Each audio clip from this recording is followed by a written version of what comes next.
Bueno, hay un arquitecto del universo, ¿sí? Que nosotros le llamamos Dios. Ellos le llaman el arquitecto universal. De hecho, la figura de arquitecto es la figura propia de la masonería, ¿sí? Muy bien. Creó de sí mismo. Acá tenemos el primer problema. Ya que antes no había nada, creó de su esencia. Falso. Dios no creó de sí mismo. Dios creó de la nada, dice. ¿Sí? Porque el crear de sí mismo conduce necesariamente al panteísmo. ¿Sí? En cambio la Biblia dice, y dijo Dios, sea la luz, y fue la luz. No crea de sí mismo, no crea de sí, sino por sí, a través de su palabra. ¿Sí? Muy bien. Esto emanó, emitió de sí, es una palabra que utilizaban los gnósticos, que es la palabra probolé, que significa dar a luz, como cuando una mujer da a luz.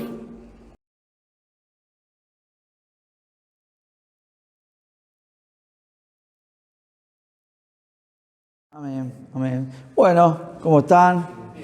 Vacaciones para mí. Bueno, vamos a hablar hoy de los Rosacruces.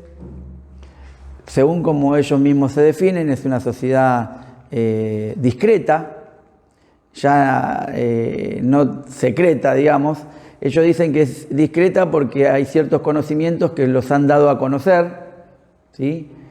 Pero de todos modos se guardan ciertos conocimientos para sí mismos. O sea, esos conocimientos que se guardan solamente son para aquellos que se inician en la logia, o como les gusta decir a ellos, en la hermandad universal, ¿sí? Pero dicen que es una sociedad discreta ahora, no tanto secreta, porque se han dado a conocer. Hace unos años atrás era algo totalmente muy hermético, y ahora algunas cosas de sus enseñanzas sabemos.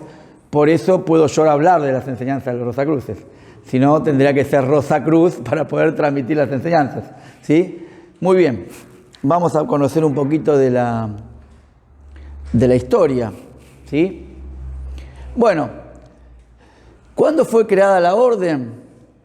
Según la Fama Fraternitati, ¿sí? ¿Qué es la Fama Fraternitati?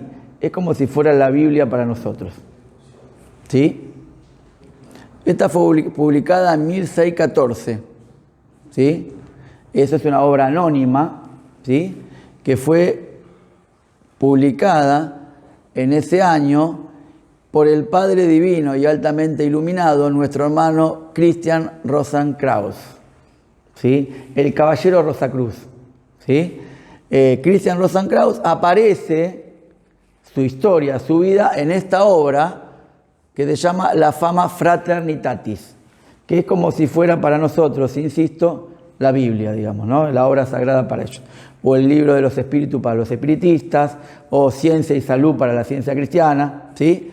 Pero no es una obra sola, porque en 1615, al otro año, ahora lo vamos a ver, se escribió otra obra con el nombre de la Confessio Fraternitati, que es una ampliación de la obra escrita en 1614.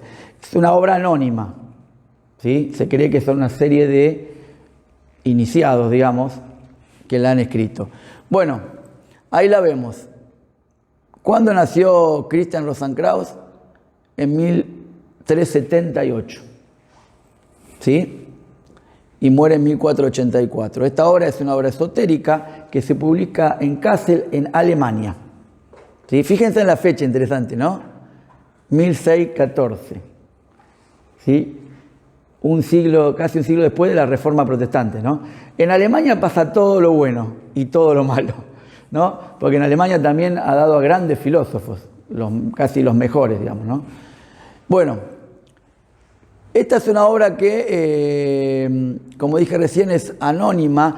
Del personaje no se sabe bien. Algunos Rosacruces dicen que existió realmente, otros dicen que es un personaje legendario, ¿sí? Ahí tienen entre ellos la discusión, ¿sí? De si existió o no. Pero obviamente era un alquimista que se supone que alcanzó la piedra filosofal o la inmortalidad, ¿sí? ¿Qué eran los alquimistas? ¿Qué eran los alquimistas? ¿De qué se ocupaban los alquimistas? De la química. ¿De qué? De transformar, ¿qué cosa? Ciertos metales, sobre todo el mercurio, ¿en qué? Mercurio En oro. En oro, ¿sí? Pero también hay una alquimia de tipo mental, que es la que justamente hablan los Rosacruces. No es no solamente de tipo material, que ahora vamos a ver. Bueno, entonces, a partir de 1393 empieza su periplo iniciático, a la edad de 15 años. ¿Sí? Bueno, se va por distintos lugares, va a Dánkar, Palestina, Tierra Santa, Egipto, India, Persia, Marruecos, donde se dedica a estudiar lo que son las ciencias ocultas. ¿Sí? Ya dijimos que Christian Rosenkrantz existió físicamente, pero que haya existido no quiere decir que muchas cosas que se le atribuyen forman parte más de la leyenda que de la realidad, digamos, ¿no? Muy bien. Sigamos. Lo que yo les decía, en 1615 se escribe la Confessio Fraternitatis, que es una ampliación de la Fama Fraternitatis, ¿sí? Una versión mejorada, ¿no? Dice, viene a matizar algunos aspectos de esta sociedad secreta que hoy se dice discreta, porque se han dado a conocer lo que ellos llaman ciertos conocimientos por medio de monografías, ¿sí? Pero no la totalidad de los conocimientos que están reservadas para un grupo selecto, que son los iniciados. Por eso viene de ahí el famoso lema pitagórico, no todo para todos, ¿sí? Solo para los que forman parte de la hermandad. Recuerden que Pitágoras también tenía una hermandad y solo podían escuchar a Pitágoras aquellos que estaban iniciados en la hermandad, ¿sí? Muy bien. Ahora, este libro es sincrético, se ocupa de varios temas. Cristianismo, Kabbalah, gnosticismo y hermetismo. La Kabbalah es la parte, vamos a decir, la versión esotérica del judaísmo, ¿sí? Porque trata de interpretar sobre todo la Torá en clave mistérica, digamos. Es la versión heterodoxa, si se quiere, ¿sí?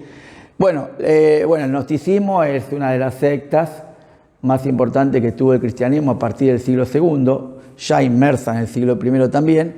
Y el hermetismo es el famoso hermetismo fundado por Hermes Trismegistro, el 3 veces grande, ¿sí? Que es forma parte de lo que es el corpus hermético, que es básicamente de doctrina egipcia, ¿sí? Es todo lo que es el saber de los egipcios.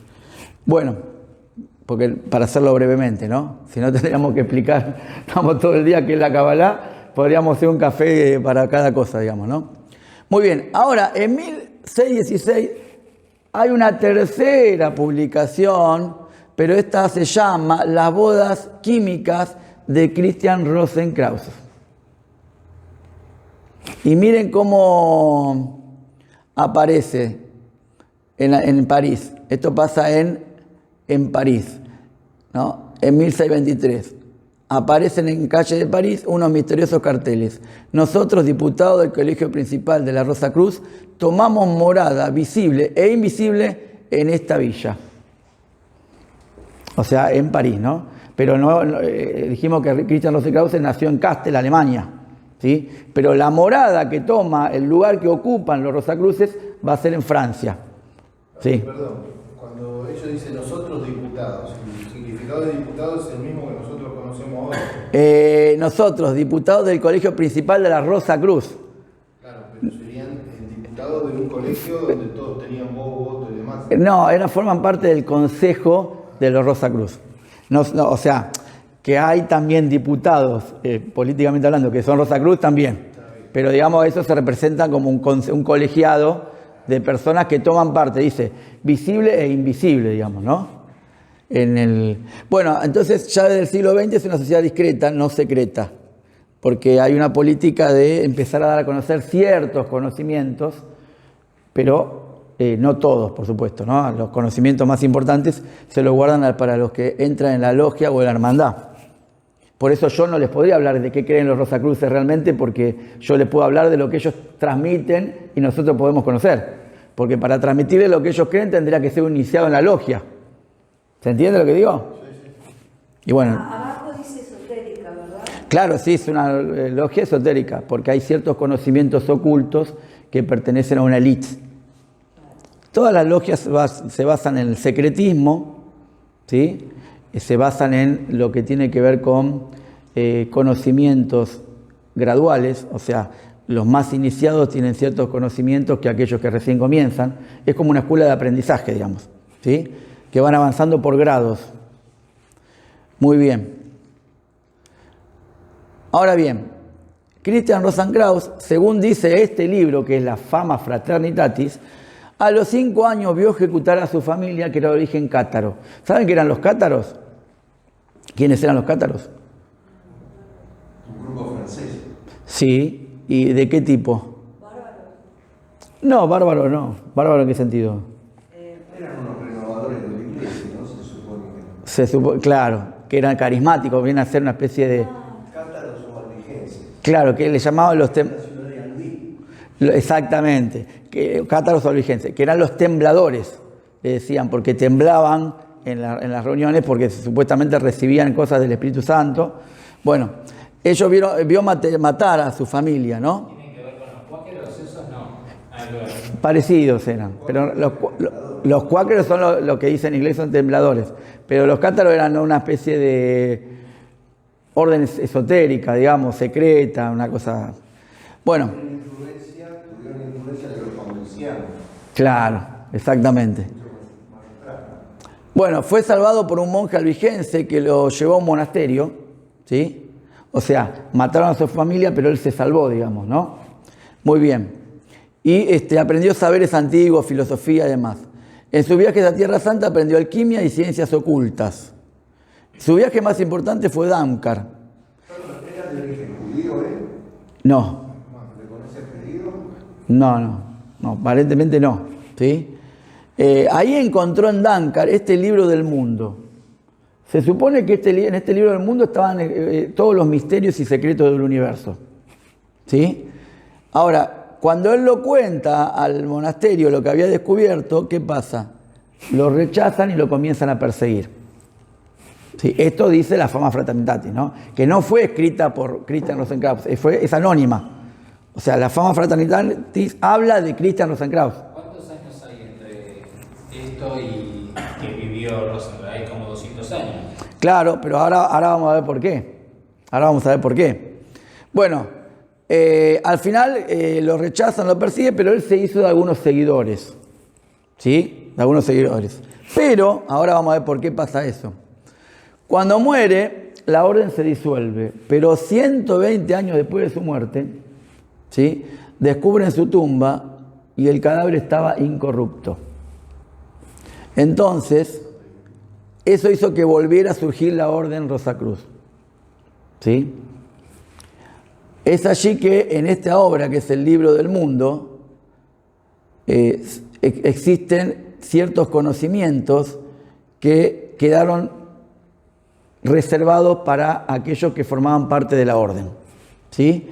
Pero ¿de dónde proceden estos conocimientos? Dicen que los dioses egipcios se los revelaron, ¿sí? Los dioses egipcios se los revelaron a los sacerdotes y esos sacerdotes trajeron el conocimiento. ¿Qué tipo de conocimiento? Magia, alquimia, ocultismo. Y ellos dicen que entre sus filas estaban Pitágoras, Tales y Plotino, que son 3 filósofos griegos, ¿no? Tales fue el primer filósofo del que habla la filosofía, ¿no? Tales de Mileto, ¿sí? Bueno, Pitágoras ya sabemos, Plotino conocían esto. Pitágoras y Plotino, hay mucha relación de la doctrina de Rosacruz con las enseñanzas de Plotino y de Pitágoras, que ahora vamos a ver, ¿sí? Bueno, Pero esos, tanto Pitágoras como Tales y demás, fueron muy anteriores a todo esto. Pitágoras del siglo V a.C. Claro. Ellos toman de ellos. No, ellos dicen que estos... No, porque el conocimiento lo trajeron los sacerdotes de egipcio que se lo habían revelado. Entonces son los egipcios el que traen el conocimiento. De hecho, Pitágoras, todo lo que aprende de matemática lo aprende de los egipcios. Los griegos lo único que hacen es sistematizar el conocimiento que traen de otras naciones, no solo de Egipto, de otras naciones también. Pero bueno, los griegos pasaron a la fama por ser los que inventaron casi todo, pero en realidad no inventaron nada. Muchas de las cosas que ellos hicieron es sistematizar los conocimientos que ya existían, ¿sí? Entonces, estos conocimientos los traen porque los dioses egipcios se los revelaron a los sacerdotes, ¿sí? De ahí viene el conocimiento que ellos tienen.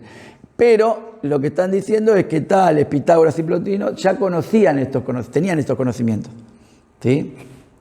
Muy bien. Bueno, esos conocimientos tenían capaz de transformar la naturaleza o destruirla, ¿no? Estamos hablando de magia, alquimia, ocultismo, ¿sí? Bueno, pero ¿de dónde procede su saber? Y acá viene todo el tema que es interesantísimo, ¿sí?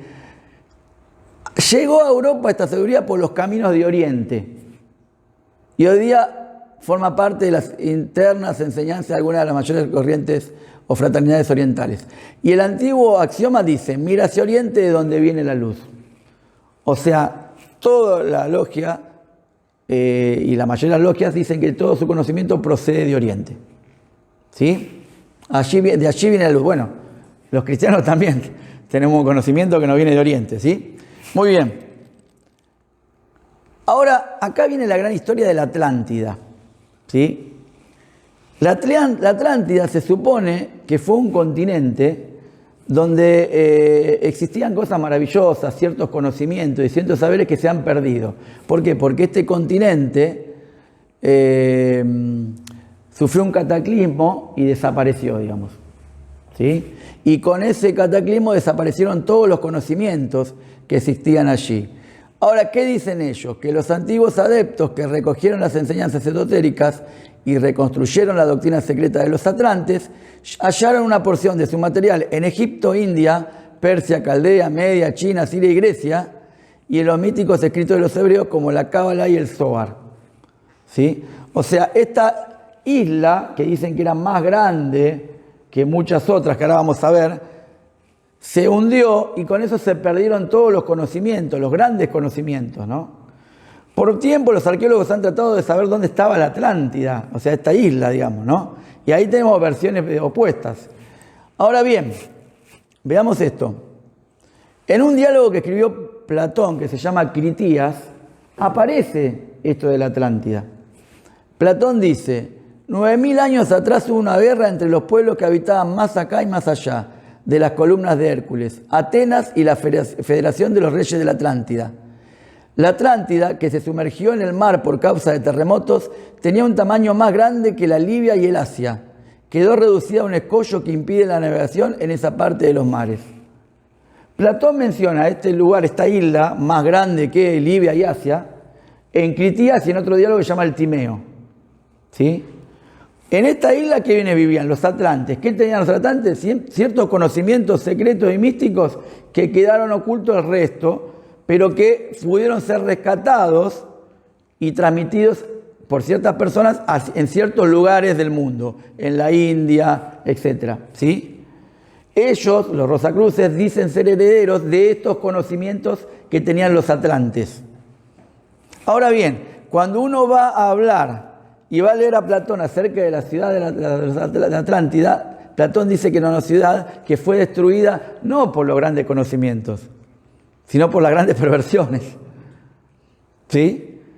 O sea que no parece ser que de ahí venían los grandes pensadores, como dicen ellos, ¿no? Muy bien.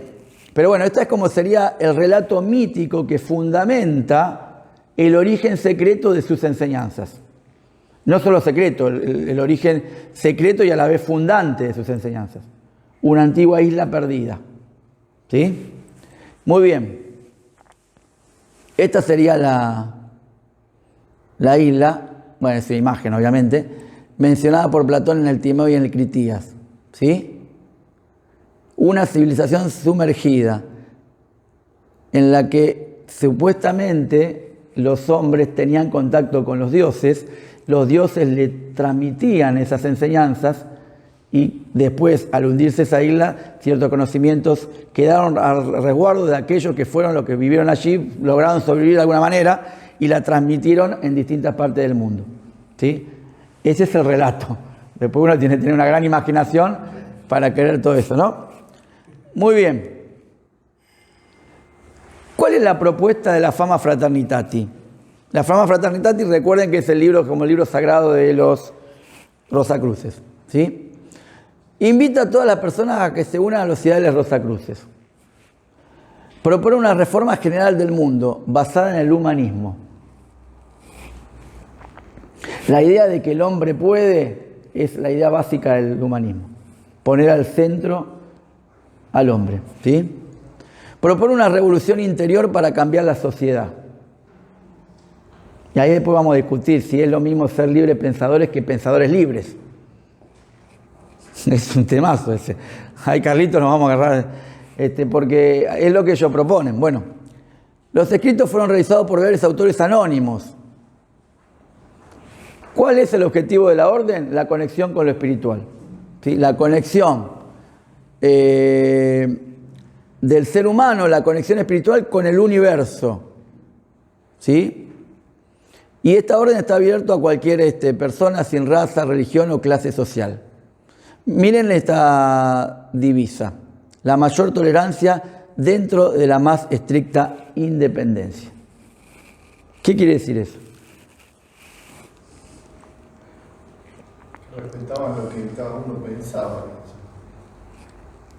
O sea, la tolerancia frente a lo que uno pensaba, pero que yo tolere lo que dice una persona no quiere decir que no sea independiente respecto de lo que dice la persona. ¿Sí? Yo puedo pensar de otra manera, pero tengo que tolerar al que algo muy parecido a lo que hoy se pregona, digamos, ¿no? Tenemos que respetar a todos, porque, hoy porque se supone que nadie tiene una verdad absoluta, entonces hay que respetar a todos. Pero la idea es esta, ¿no? La Orden Rosacruz tiene este lema, o sea, respetar a todos, pero a su vez mantener tu propia perspectiva o independencia, ¿sí? De pensamiento, ¿sí? Por eso uno puede ser Rosacruz y ser católico, puede ser Rosacruz y ser evangélico, puede ser Rosacruz y ser espiritista, digamos. De hecho, conviven perfectamente, aunque realmente se buscan a personas adogmáticas generalmente, que no tengan ningún dogma, ¿sí? Bueno, igual de hecho, Perdón, sí. Si alguno quiere Sí, atrás, sí, puede servirse sí. Está perfecto, sí. Sí, No sé si un católico o un evangélico puede ser Rosacruz. Sí, no, pero el tema es que vos sos Rosacruz y después te podés vestir de evangélico o de católico. Vos puede haber un Rosacruz acá sentado y nunca te vas a enterar. ¿Sí? Yo comparto lo que él dice, porque si sos realmente católico, realmente evangélico. No vas a ser Rosacruz, no, si sos verdaderamente convertido, no. Lo que pasa en general, yo conozco algunos Rosacruces y lo que ellos hacen es al revés. Ellos vienen y se congregan con el pueblo evangélico para tratar de ganar Claro. al pueblo evangélico y decirle a aquellos que están más fríos en la fe, mirá, es lo mismo, creemos más o menos lo mismo, puede ser de las dos cosas. Claro, tal cual, sí. Bueno, muy bien. Estas órdenes tienen lo que yo llamo un imperator, como si fuera alguien que está al cargo de la orden, ¿no? Le llaman imperator. ¿Qué es un imperator? Un servidor. Pero está para servir a los demás, ¿sí? No es el jefe en el sentido que tiene la palabra como emperador, no funciona como jefe. Es una autoridad de naturaleza moral. Se supone que es una autoridad de naturaleza moral porque ha escalado al máximo grado de la orden, ¿sí? Por eso oficia de imperator. O sea, ha alcanzado el grado máximo, ¿sí? Muy bien. Pero el imperator es aquel que se domina a sí mismo, ¿sí? Por eso puede estar a cargo de los demás, digamos, ¿no? Y lo que hace, sus capacidades, es hacer que la orden funcione de manera más eficiente. Eso es lo que los estoicos llamaban la autarquía. La persona autárquica es la que se gobierna a sí mismo, ¿sí? Entonces, esta persona que se gobierna a sí mismo puede estar al frente de la hermandad, digamos. Pero dijimos que es una persona que ha alcanzado el nivel máximo, ¿sí? Dentro de la orden, que se puede hacer dentro de la orden, ¿no? Muy bien. Dirige la institución y tiene la responsabilidad de que esa sabiduría se perpetúe. La sabiduría Rosacruz, ¿no? La humanidad es solo un pueblo y el universo es la única nación. O sea, hay hermanos Rosacruces en todas partes del mundo, ¿sí? Y el imperator adquiere el rol de una persona de carácter universal, digamos, ¿sí? Porque está a cargo de la orden. Bueno, esto de la fraternidad universal, todos somos hermanos y hermanas, ¿sí? Y bueno, y lo que dije recién, que el imperator es el puesto más elevado de la orden. Lo que sería el papa en la iglesia católica o, en su defecto, un pastor en una iglesia evangélica. ¿Sí? El que está más alto en el nivel de la orden. Sí. ¿Tienen templos en el lugar? No, templo no le llamaríamos, digamos. Tampoco. Lugares de reunión, digamos. Como dicen los tíos Jehová que tienen el reino, el salón del reino. Claro, no, acá no. Son lugares, de hecho, igual son visibles, ¿eh? O sea, ustedes... En el año, fines de los 60, principios de los 70, hubo un movimiento muy importante de ellos y había publicaciones en los diarios, en la revista, sea usted un Rosacruz más. Claro. No impide su religión que lo sea. Exactamente, eso es lo que yo le decía antes de que se puede ser católico. A ver, obviamente que entiendo lo que dice Carlos, o sea, ningún cristiano verdadero va a ser Rosacruz, porque los principios del cristianismo chocan con los principios del Rosacruz. Pero a ellos no les importa si uno es católico, mientras se ajuste a la disciplina de la orden. Igual, de todos modos, yo creo que los Rosacruces... ¿Qué me decías, Carlos? Que ellos te toman como un hermano menor, es decir, que vos todavía no alcanzaste los conocimientos, entonces los católicos, lo que sea, la formación. Sí, igual ellos te van formando hasta que después tenés que iniciarte. Sí, para seguir avanzando la orden tenés que formar parte de, ¿sí? Si no te quedás en ese plano nada más. Es como cuando Pitágoras hablaba de la hermandad, que estaban los matemáticos que entraban y estaban los acústicos o acusmáticos, que eran los que oidores nada más. Pero eso no entraban a escuchar a Pitágoras. En cambio, los otros no solo que entraban, sino vivían dentro de la hermandad. Entonces, ellos tenían un conocimiento mucho más elevado que los que solamente iban a escucharlo a Pitágoras. Entonces, bueno, si vos querés seguir creciendo en la Orden Rosacruz, tenés que iniciarte, ¿sí? Y esos conocimientos no los puedo transmitir porque no soy Rosacruz. Y ellos tampoco lo develan. Solo lo que sabemos es lo que ellos quieren que sepamos, nada más, ¿sí? Y además tampoco es una unidad, vamos a decir, una organización tan unida, porque también tiene diversidad. Están divididos entre ellos también. Y hace un tiempo eran como, se llevaban muy bien con los masones, y ahora están totalmente separados de los masones, ¿sí? De hecho, el grado 18 en la masonería es el grado que se conoce como el grado del caballero Rosacruz, ¿sí? Cuando ellos estaban unidos, digamos. Ahora están separados, ¿sí? Esto todo lo sé porque escuché a uno de los grandes representantes de la Orden Rosacruz decir lo que ellos piensan y demás, ¿no? Ya les digo, no puedo leer las obras porque no soy Rosacruz, pero todos los conocimientos que ellos han querido que conozcamos es lo que yo les estoy transmitiendo acá, ¿sí? Muchos de los conocimientos que tienen que ver con la filosofía yo ya las sabía porque yo me dedico a la filosofía. Hoy vamos a ver que muchas de las cosas que ellos dicen las sé por Platón, Pitágoras y demás, ¿sí? Que son para ellos Rosacruces. Para ellos son Rosacruces, ¿sí? Bueno, sigamos. Bueno, ahí tenía Pastor cómo está estructurado, ¿no? Tenemos un consejo superior de la AMOR, ¿sí? Que es la Asociación Rosacruz, digamos, en donde está formado por los grandes maestros, ¿sí?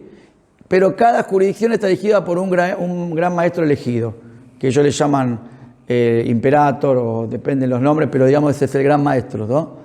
O sea, en todo el mundo está dividido por jurisdicciones, pero tienen un consejo, digamos, un gran maestro que pertenece a distintas jurisdicciones, que digamos que aglomera todas las jurisdicciones. Es como si fuera la convención bautista, digamos. Sí, para hacer... El Consejo Supremo vendría a ser como el Papa, digamos, en catolicismo.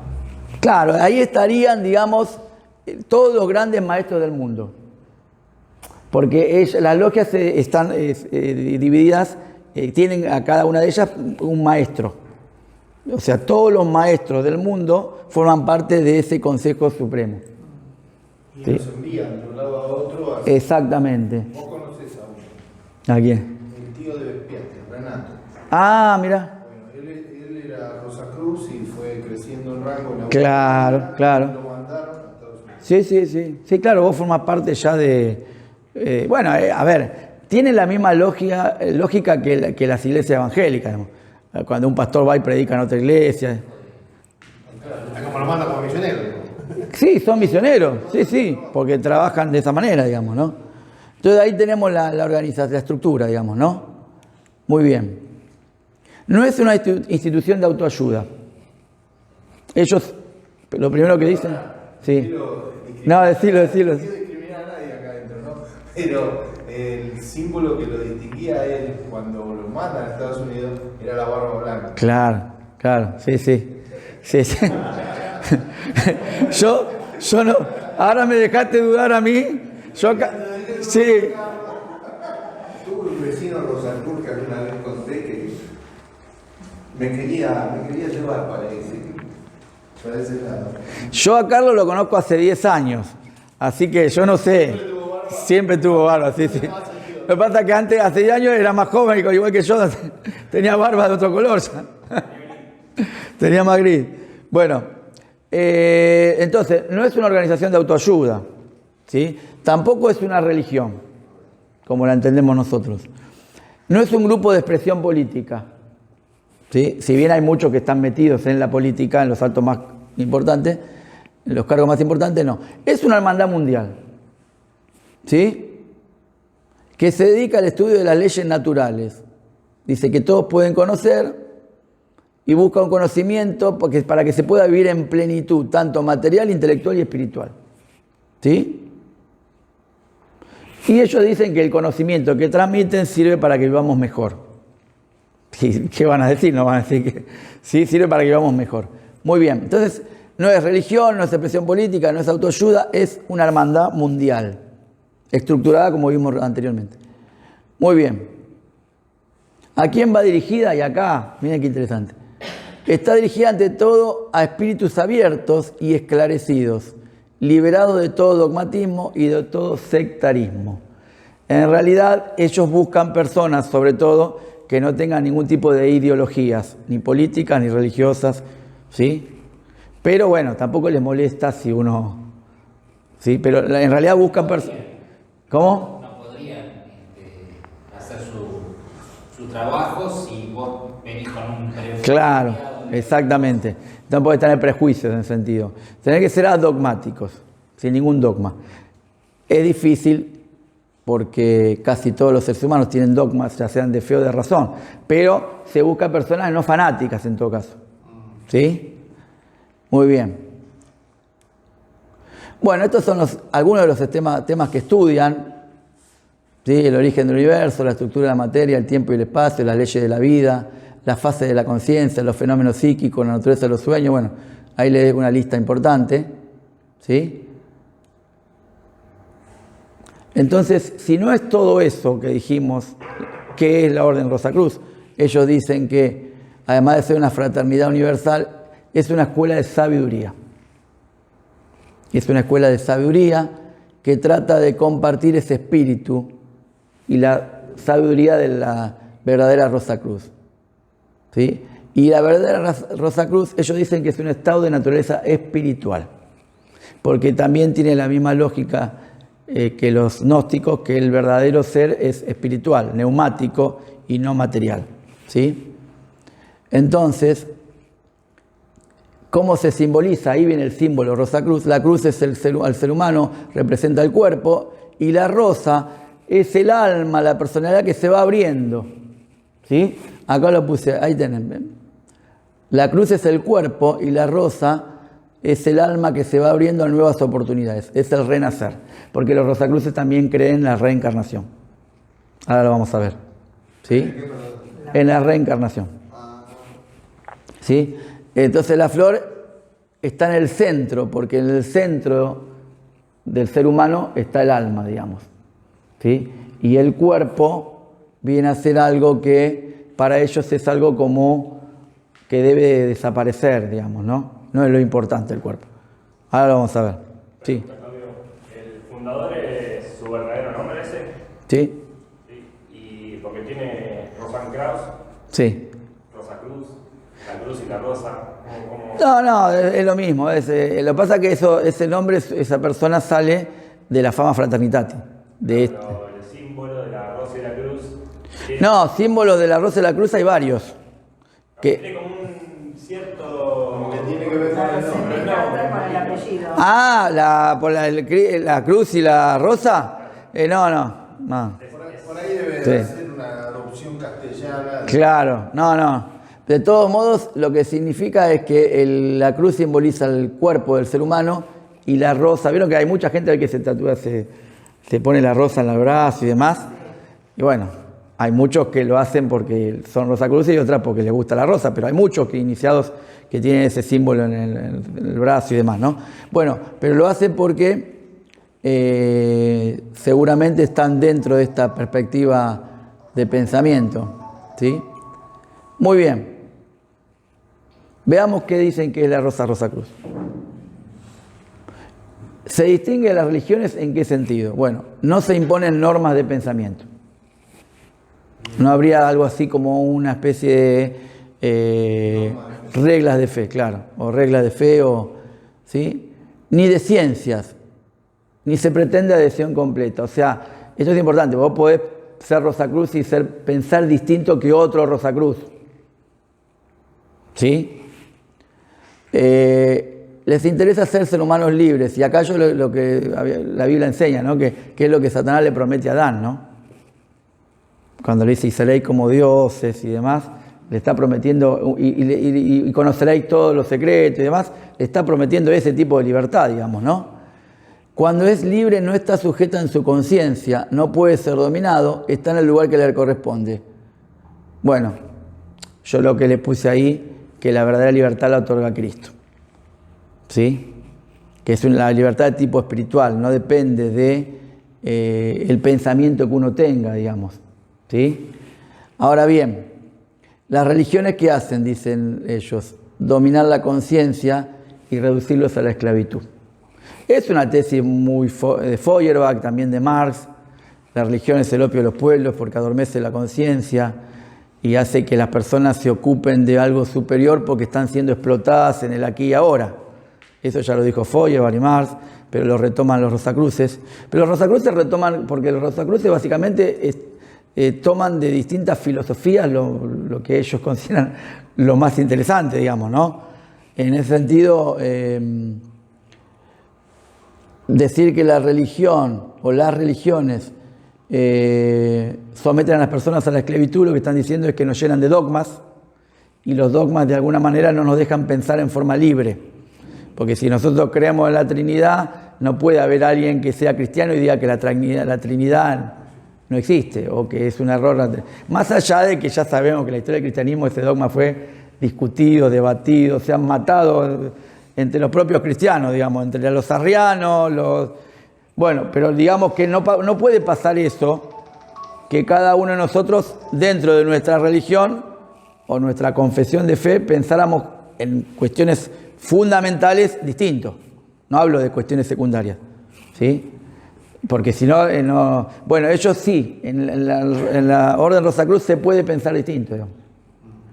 ¿Sí? Muy bien. Pero esta idea de que las religiones tratan de dominar la conciencia es lo que a ellos los hace más fuertes. ¿En qué sentido? En que ellos no tratan de dominar la conciencia.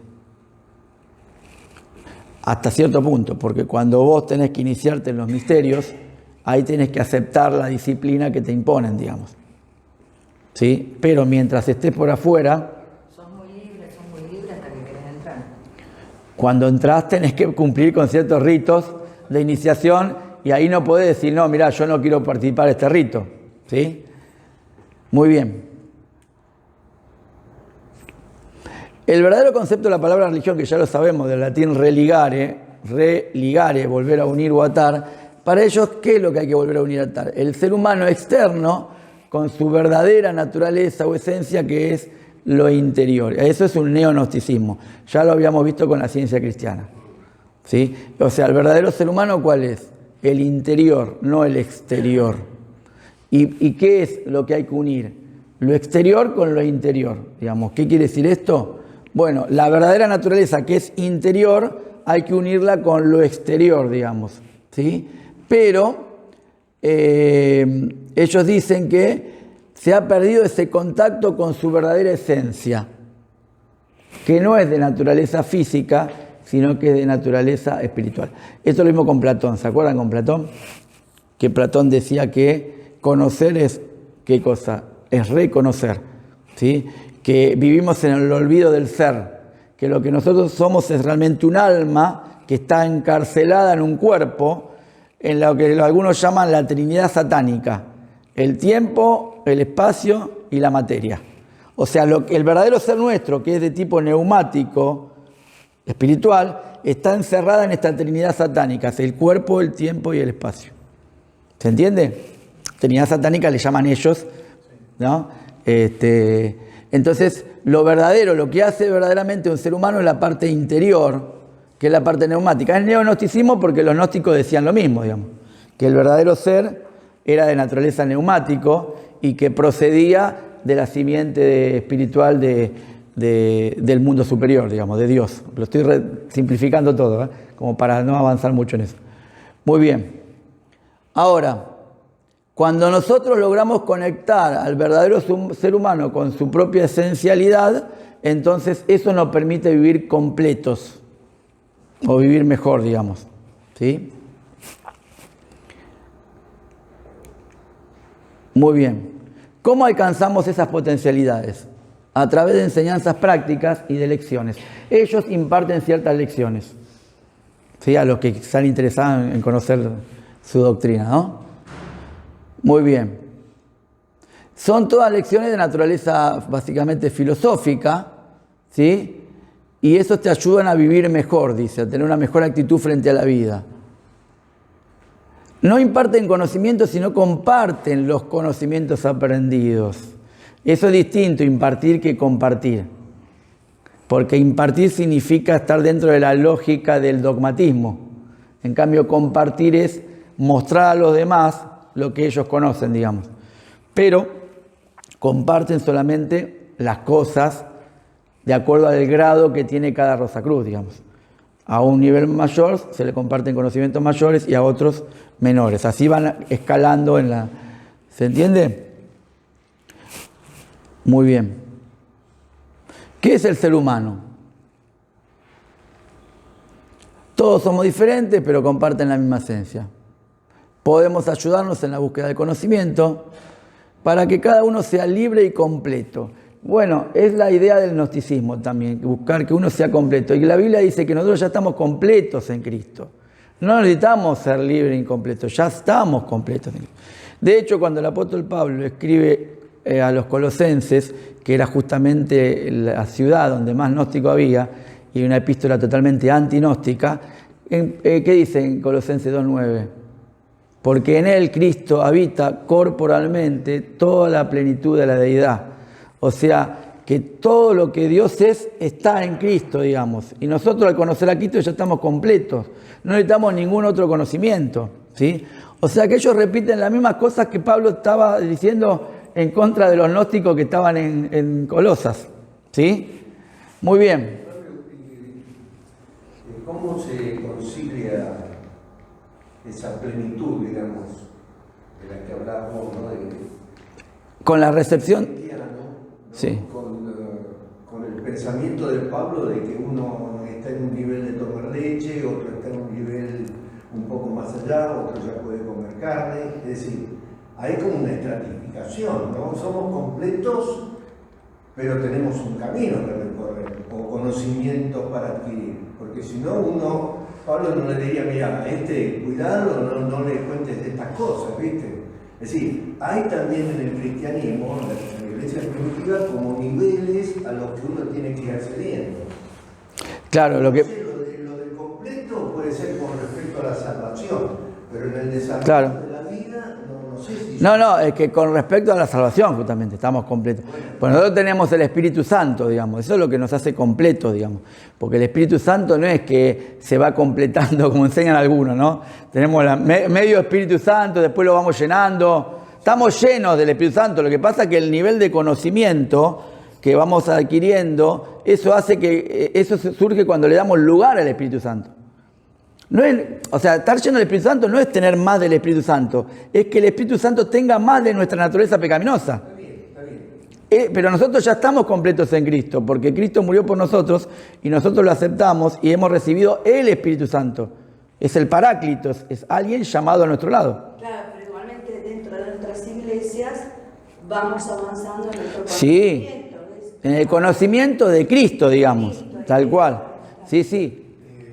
Pablo habla de que en Cristo habita completamente toda la plenitud de la deidad.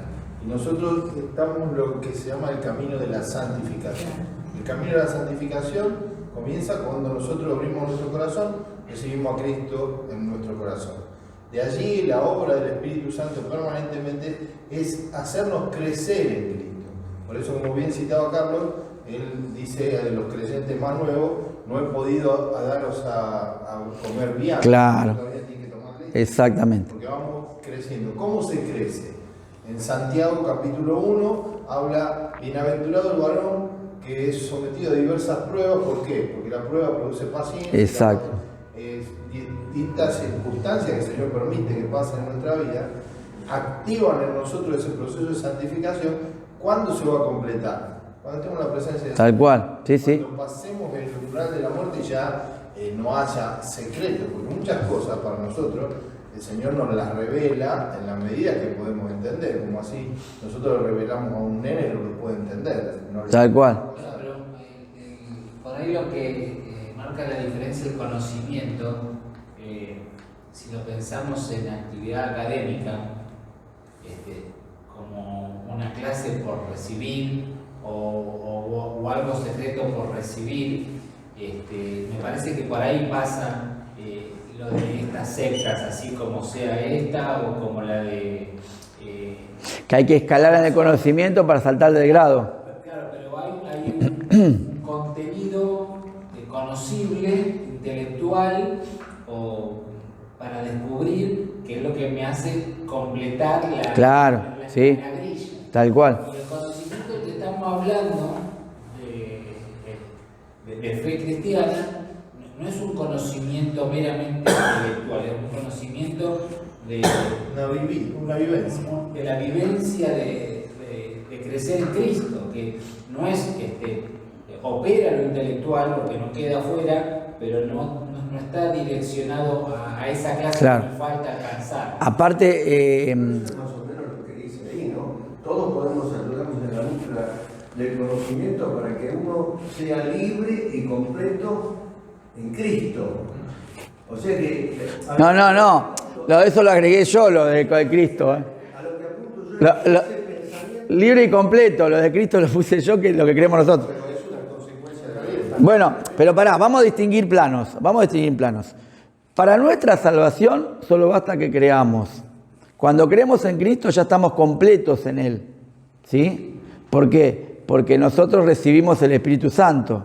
Y el Espíritu Santo es Dios en su tercera hipóstasis, o sea, en su tercera manifestación, digamos. Pero Dios en esencia es lo que el concilio de Nicea. Homoousios es Dios, el Padre y el Hijo es de la misma sustancia, esencia, naturaleza. Homoousios.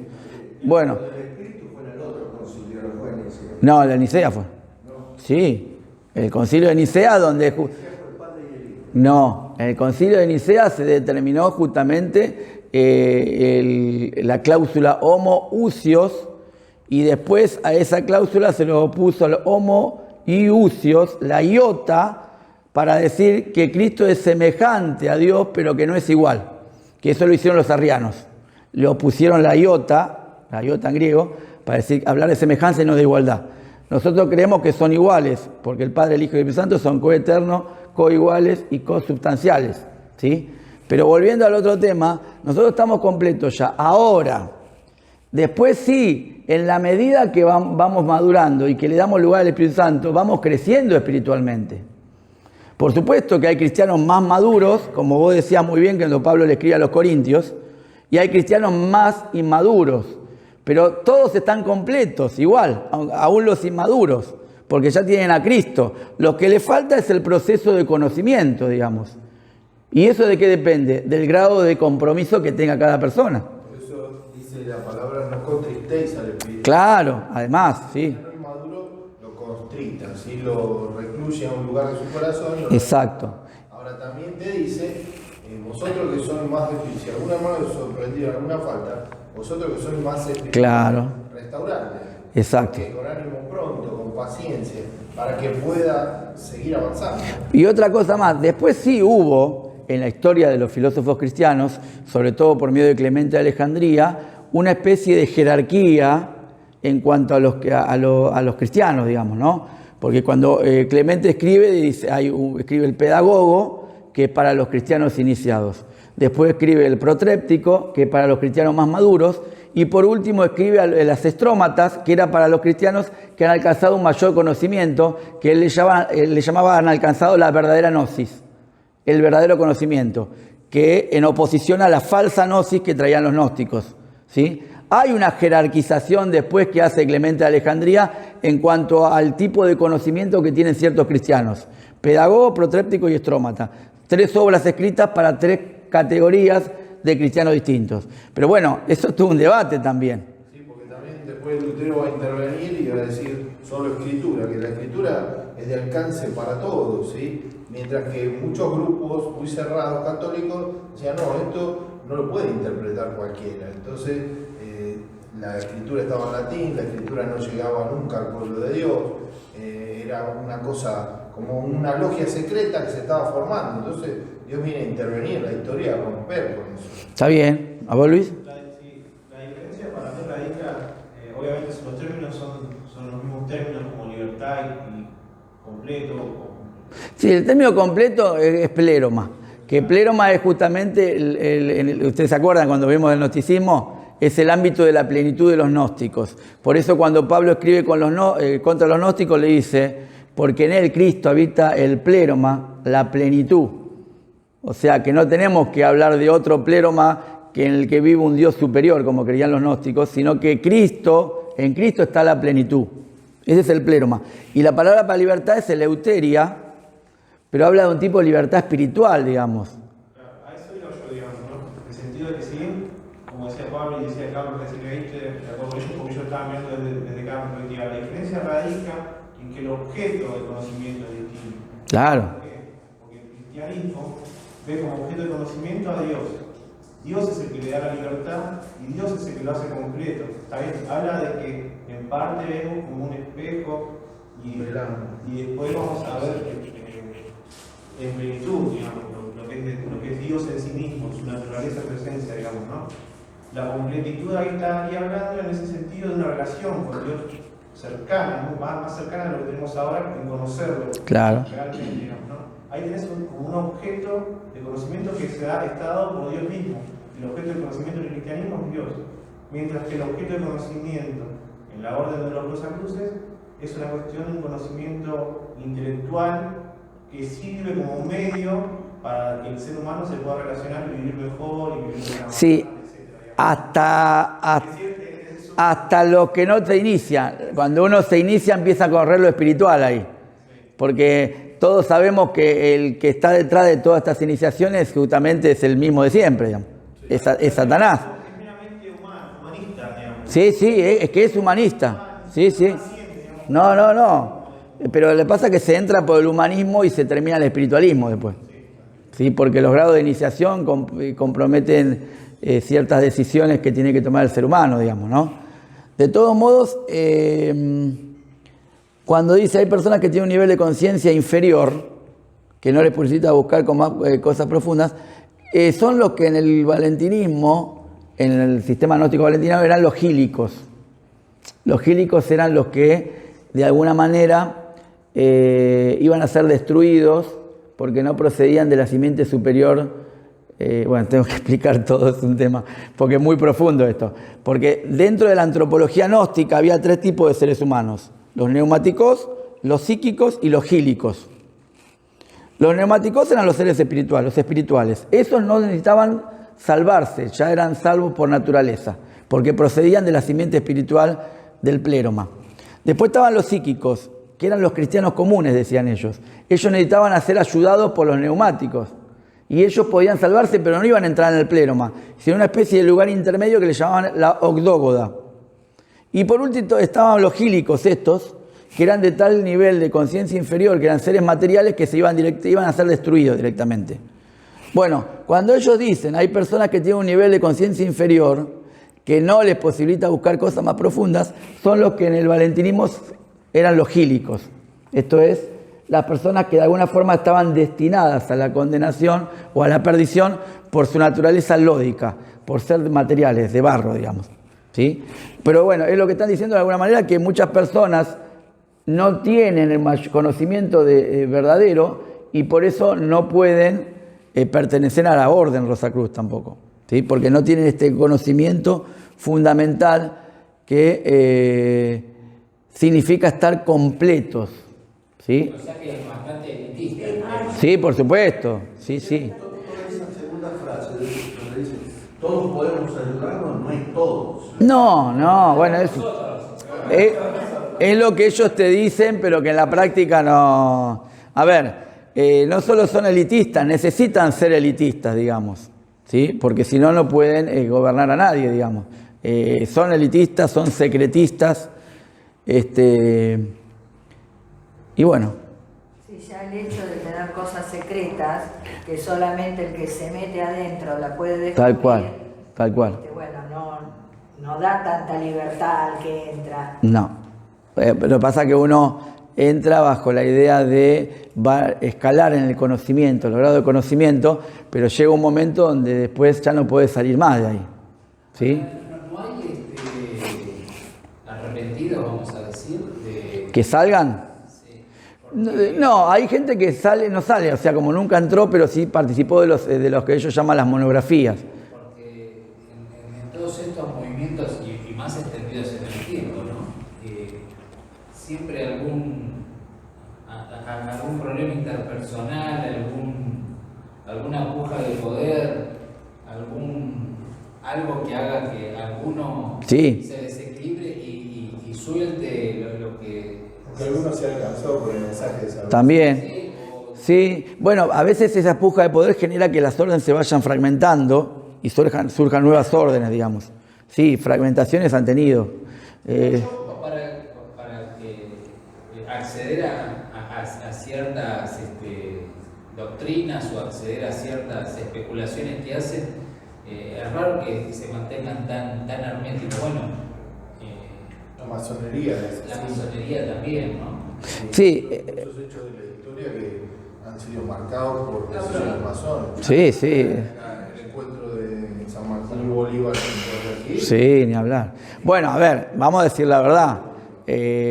Todos cantamos el himno, todo, pero en realidad todos sabemos que la independencia de los países sudamericanos fue una gesta masónica, porque todos los grandes líderes de los países sudamericanos han sido masones, de manera que, de hecho, ellos mismos te dicen, yo he hablado con algunos masones, ellos te dicen que eso fue una gesta masónica. Nosotros cantamos el himno y creemos que en realidad hay toda una discusión ahí, ¿no? Porque a veces cantamos el himno y cantamos ciertas canciones en honor a ciertas personas que en realidad no la deberíamos cantar. Honor a Cabral o Gloria, no sé yo. Digo, estamos cantándole que a un masón, digamos. Es todo un debate ese, que para otra... Sí. La masonería lleva, no sé si conocen Tilcara. Las ruinas de Tilcara las conocen. Sí. Bueno, el lugar más elevado es una construcción masónica. Claro, sí, sí. O sea, hasta en ese lugar... En todos lados está. A dominar, ¿no es cierto? En todos lados. El símbolo del pentáculo está en todas en las puertas del cine, está. En el caballito tenés el pentáculo en la puerta, abrís así. Toda la simbología masónica está metida en todos lados, en las construcciones. Pero lo que digo es que esto ya sería para hablar de los masones, ¿no? Sí, claro. Pero como son casi primo hermanos, digamos, porque digamos que es... ¿Sabes lo que a mí me llamó la Sí. atención? En uno de los que pasaste antes, que estudiaban hasta los mantras y demás. O sea, que ellos ingresaran en todas las religiones. Sí. No, es un sincretismo eso. Sincretismo filo-religioso, digamos. Hay filosofía y religión. ¿Sí? Pero volviendo al tema digo, a ver, hay canciones que nos enseñan de chiquito que son alabanzas a personas que en realidad sabemos, porque lo sabemos, que formaban parte de logias masónicas y que esto fue una forma de repartirse el poder, esto de independencia de los países sudamericanos. Ellos te lo dicen así, ¿sí? Pero bueno, eso es para otro tema. Lo que sí podemos decir es que por eso los testigos de Jehová no cantan el himno y todo ese tipo de cosas, porque ellos dicen que, de todo modo, la idea de patria va en contra de la idea de Dios. Porque el patria, ¿qué es? ¿Qué sería la patria? Un padre. Y justamente cuando surgen los estados nacionales, lo que están reemplazando es la teocracia, el gobierno de Dios, por un gobierno humano, digamos, ¿no? Pero bueno, eso es para otro tema, porque ahí podemos hablar un montón de cosas, ¿no? Pero lo que sí podemos decir que acá viene el problema, porque esto para el debate. ¿Qué diferencia hay entre hacer pensadores libres a libres pensadores? Es un debate, parece parecido, pero no es parecido. ¿Qué es eso, lluvia? Ah, no. Parece igual.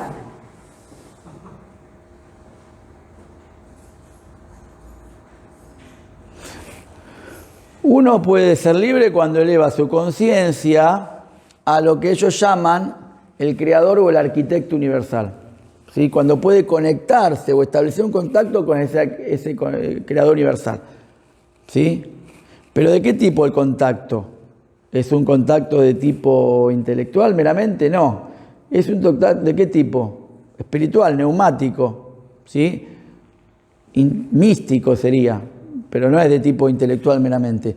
Ahora, hacer libres pensadores es distinto que libres pensadores.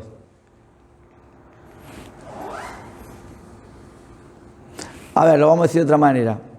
¿Ser un libre pensador es distinto que un pensador libre? ¿Por qué? Porque el pensador libre puede ser alguien que piensa, puede estar determinado por un momento histórico, por ejemplo, ser pensador y no, por ejemplo, estar encarcelado, por ejemplo. Claro. Pero un libre pensador es alguien que piensa libremente, independientemente de las circunstancias en que se encuentre, supuestamente. Y está libre de todo tipo de dogmas también. El pensador libre. Claro. En cambio, el libre pensador no. Porque es libre pensador en la medida que tiene otras ideas, digamos, ¿no? ¿Qué piensan de eso? Ahora, ¿se puede ser realmente un pensador libre? Yo siempre pienso que hay algo que te condiciona. Bien. O sea, libre totalmente No. no sos. No sos. Yo creo que Ya venimos con una educación, con una cultura que la tenemos, la mamamos desde que nacemos. Y eso no lo podemos desligar fácilmente. Tal cual. La pregunta sería libre de que por ahí uno está pensando como libre de pensar libremente y uno por ahí está pensando libremente al tener ciertas cuestiones fundamentales en su pensamiento, ¿no? El tema es que eso por ahí es un juego de palabras para decir que algo te está oprimiendo, para decir que en realidad lo mío es lo verdadero, digamos, ¿no? En el fondo, sí.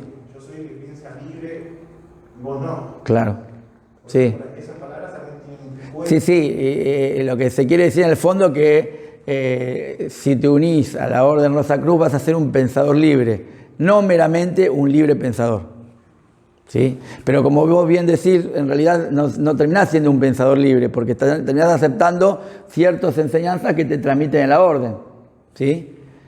Pero bueno, ellos dicen que las enseñanzas son para compartir, no para impartir. Sí, es medio. Hasta que te iniciás. Claro, ¿hasta cuándo es para compartir nada más? ¿No? Después tenés que aceptar. Bueno, vamos un poquito más. Bueno, en cuanto a qué es la vida, ¿no? Bueno, acá empieza, algunos viven poco, otros viven mucho, toda esta historia que ya conocemos, ¿no? Bueno, dice que en una sola vida no basta, tenés que vivir muchas vidas porque si no, no te puedes purificar verdaderamente, ¿sí? Muy bien, lo habíamos dicho cuando hablamos de la reencarnación, está dispuesto para el hombre vivir una sola vez y después el juicio, el autor a los Hebreos. Esto ellos decían que una sola vez en cada cuerpo, decían ellos. ¿Sí? También tergiversando lo que enseña la Biblia, ¿no? Bueno, no se puede aprender todo en 80 o 90 años. Ya una vez lo escuchamos a Sábato que decía, ay, pero si la gente vive 80 años, ¿cómo Dios lo va a castigar eternamente? Decía. Bueno, esa pregunta se la había hecho algunos a Ireneo de León, y Ireneo de León, ¿saben qué le contestó? Es que Dios creó al hombre para vivir eternamente, por eso el castigo es eterno. No lo creó para vivir 80 o 90 años. Lo creó a dones superiores, decía Ireneo, por eso el castigo tiene que ver con comprender esos dones que Dios le dio, con esos dones que Dios le dio. Bueno, entonces viene con toda esta idea, no podemos comprender que las personas se muevan en un sentido o en otro. Bueno, todos debemos tener las mismas oportunidades, llegamos al nivel mismo de eso. Claro, algunos mueren muy pronto, no tienen el mismo nivel de conocimiento. Un bebé que se muere no puede llegar a aprender. Entonces, ¿qué dicen? Que hay que tener muchas vidas para ir perfeccionándose. Ya lo sabemos, esta historia. ¿Sí? Me había olvidado. Bueno, ahí viene la reencarnación. El ejemplo que da el del vehículo, ¿no? Cuando un vehículo está viejo, ¿qué hacemos? Yo el mío lo tengo que cambiar ya. No me trae problema, pero está viejo ya. Digo, ¿qué hacemos? Lo tiramos, lo cambiamos, lo desechamos. Bueno, el cuerpo también. ¿Viste? Sí, no me voy a meter ahora. Muy bien, muy bien. Bueno, el cuerpo, ¿qué dice? Te sirve, cumple con determinadas necesidades, pero se gasta, ¿no? Ya no empiezan a agarrar los achaques, ¿y qué hacemos? Lo tenemos que cambiar por otro cuerpo, ¿sí? Esa es la idea. Entonces, ¿qué pasa? Nuestro cuerpo, que nos sirve para poder trasladarnos, para expresar ideas y qué sé yo, y capacidades, llega un momento que no funciona más, como el vehículo, ¿sí? ¿Quién es el que conduce el vehículo? Y acá viene, depende de la concepción filosófica, la conciencia, la energía, la entidad, el ser, todo lo que tenemos dentro. Cada uno le llama de una manera distinta. El alma, el espíritu, ¿sí? Muy bien. Si el vehículo no funciona, el cuerpo, ¿qué hacemos? El conductor sale de ese cuerpo y va a buscar, ¿qué cosa? Otro vehículo, otro cuerpo, ¿sí? Entonces, de esa manera, una persona necesita varias vidas para lograr alcanzar la perfección. Eso suena lindo, es atractivo, a la gente le gusta escuchar que va a tener muchas vidas. Pero la Biblia dice otra cosa. Exactamente. No, pero la gente... No, es mentira, más que nada, es mentira. Digo, a la gente le gusta que le digan, no, igual no te preocupes porque después vas a vivir de nuevo y después vas a morir. Pero eso sabe qué significa, vas a nacer de vuelta, vas a sufrir de vuelta y te vas a morir de vuelta. Vas a volver a nacer, vas a volver a sufrir y te vas a volver a morir. Bueno, pero ellos dicen que uno cuando nace, en cada encarnación, ya nace con las cualidades, las características, los sentimientos que tenía en la vida anterior. Porque frente a la crítica que le hacían a ellos, de que uno pierde el conocimiento de la vida anterior, ellos dicen, no lo pierden, porque ya nace con ciertas características que tenía en la vida anterior. Pero de hecho que la Biblia no dice eso. La Biblia dice que está dispuesto para el hombre vivir una sola vez y después el juicio. No hay muchas vidas. Aparte es mentira que uno a través de muchas vidas va a poder ir creciendo. Si uno puede ir creciendo en esta vida también, ¿por qué necesitar otras vidas? Y además también es mentira lo de la perfección, porque la Biblia nos enseña que no vamos a ser seres perfectos. ¿Por qué? Porque en estos momentos tendría que haber muchísima gente perfecta, porque a lo largo de los años si nos vamos perfeccionando y prácticamente se generación, claro. Bueno, pero eso, por ejemplo, los hindúes sí dicen que hay gente que ha alcanzado el nivel de la plenitud. Sí. No, porque se sostiene que cuando uno llega a ese grado de perfección, ya deja de reencarnarse. No es que los perfectos se quedan entre nosotros. Claro, exactamente. El tema es que depende del esfuerzo personal de cada uno para ir escalando y reencarnando en estados de Dios superiores. Pero eso va a depender de cada uno, no hay una medida, digamos, ¿no? Pero ya lo habíamos discutido, cuál es el patrón moral que debemos seguir para escalar, digamos. Porque cada cultura es distinta, digamos, tiene costumbres distintas. Es otro tema. Lo que sí, esto es una mentira, ¿no? Sí, aparte también, creo que lo habíamos hablado una vez. Sí. tampoco es cierto que el cristianismo es una sola vida y se acabó todo. Si bien es una sola vida, tiene varias oportunidades en la vida. Claro, claro. Claro, Dios, es que no es que Dios te va a condenar Dios a veces te da muchas oportunidades, digamos, ¿no? Y vos tenés la posibilidad de crecer y mejorar en esta vida, ¿sí? Muchos son libres para decidir hacer eso. Tal cual. Con este tipo de cuestiones, de una vida tras otra, Está si bien tenés con mucha el karma. claro, Está condicionado. Es tal cual. Bueno, si sos gírico, bueno, ni hablar. si sos gílico estás condenado a la destrucción. Bueno, vamos a la parte, ¿sí? Esto lo voy a pasar porque dicen exactamente lo mismo que dicen todas las concepciones reencarnacionistas, casi todas. Y esto sí es interesante. En cuanto al progreso del alma, ¿no? La evolución del hombre no se contrae a la Tierra, sino que se extiende a una cadena de 7 planetas, ¿sí? Contando entre ellos la Tierra. Estos planetas son las moradas del alma, ¿sí? Progresa siguiendo una línea espiral no circular. Claro, el progreso siempre es para arriba, digamos, ¿no? Cada planeta es distinto del otro, o sea que cada uno va a encarnar en un cuerpo distinto, porque cada planeta tiene características distintas. Entonces el cuerpo que vamos a tener en la encarnación va a depender de ese planeta, ¿sí? Muy bien. Ahora bien. Yo soy de otro planeta. Esto, ahora vamos a empezar, ahora empezamos con la parte estrictamente filosófica. Estrictamente filosófica. Van a tener mucha paciencia acá, porque acá empieza la doctrina estrictamente filosófica de los Rosacruz. Todo esto era como una especie de juego de niños, digamos. Ahora vamos a ver qué piensa. Bueno, hay un arquitecto del universo, ¿sí? Que nosotros le llamamos Dios. Ellos lo llaman el arquitecto universal. De hecho, la figura de arquitecto es la figura propia de la masonería, ¿sí? Muy bien. Creó de sí mismo. Acá tenemos el primer problema. Ya que antes no había nada, creó de su esencia. Falso. Dios no creó de sí mismo. Dios creó de la nada, dice. ¿Sí? Porque el crear de sí mismo conduce necesariamente al panteísmo. ¿Sí? En cambio la Biblia dice, y dijo Dios, sea la luz, y fue la luz. No crea de sí mismo. No crea de sí, sino por sí, a través de su palabra. ¿Sí? Muy bien.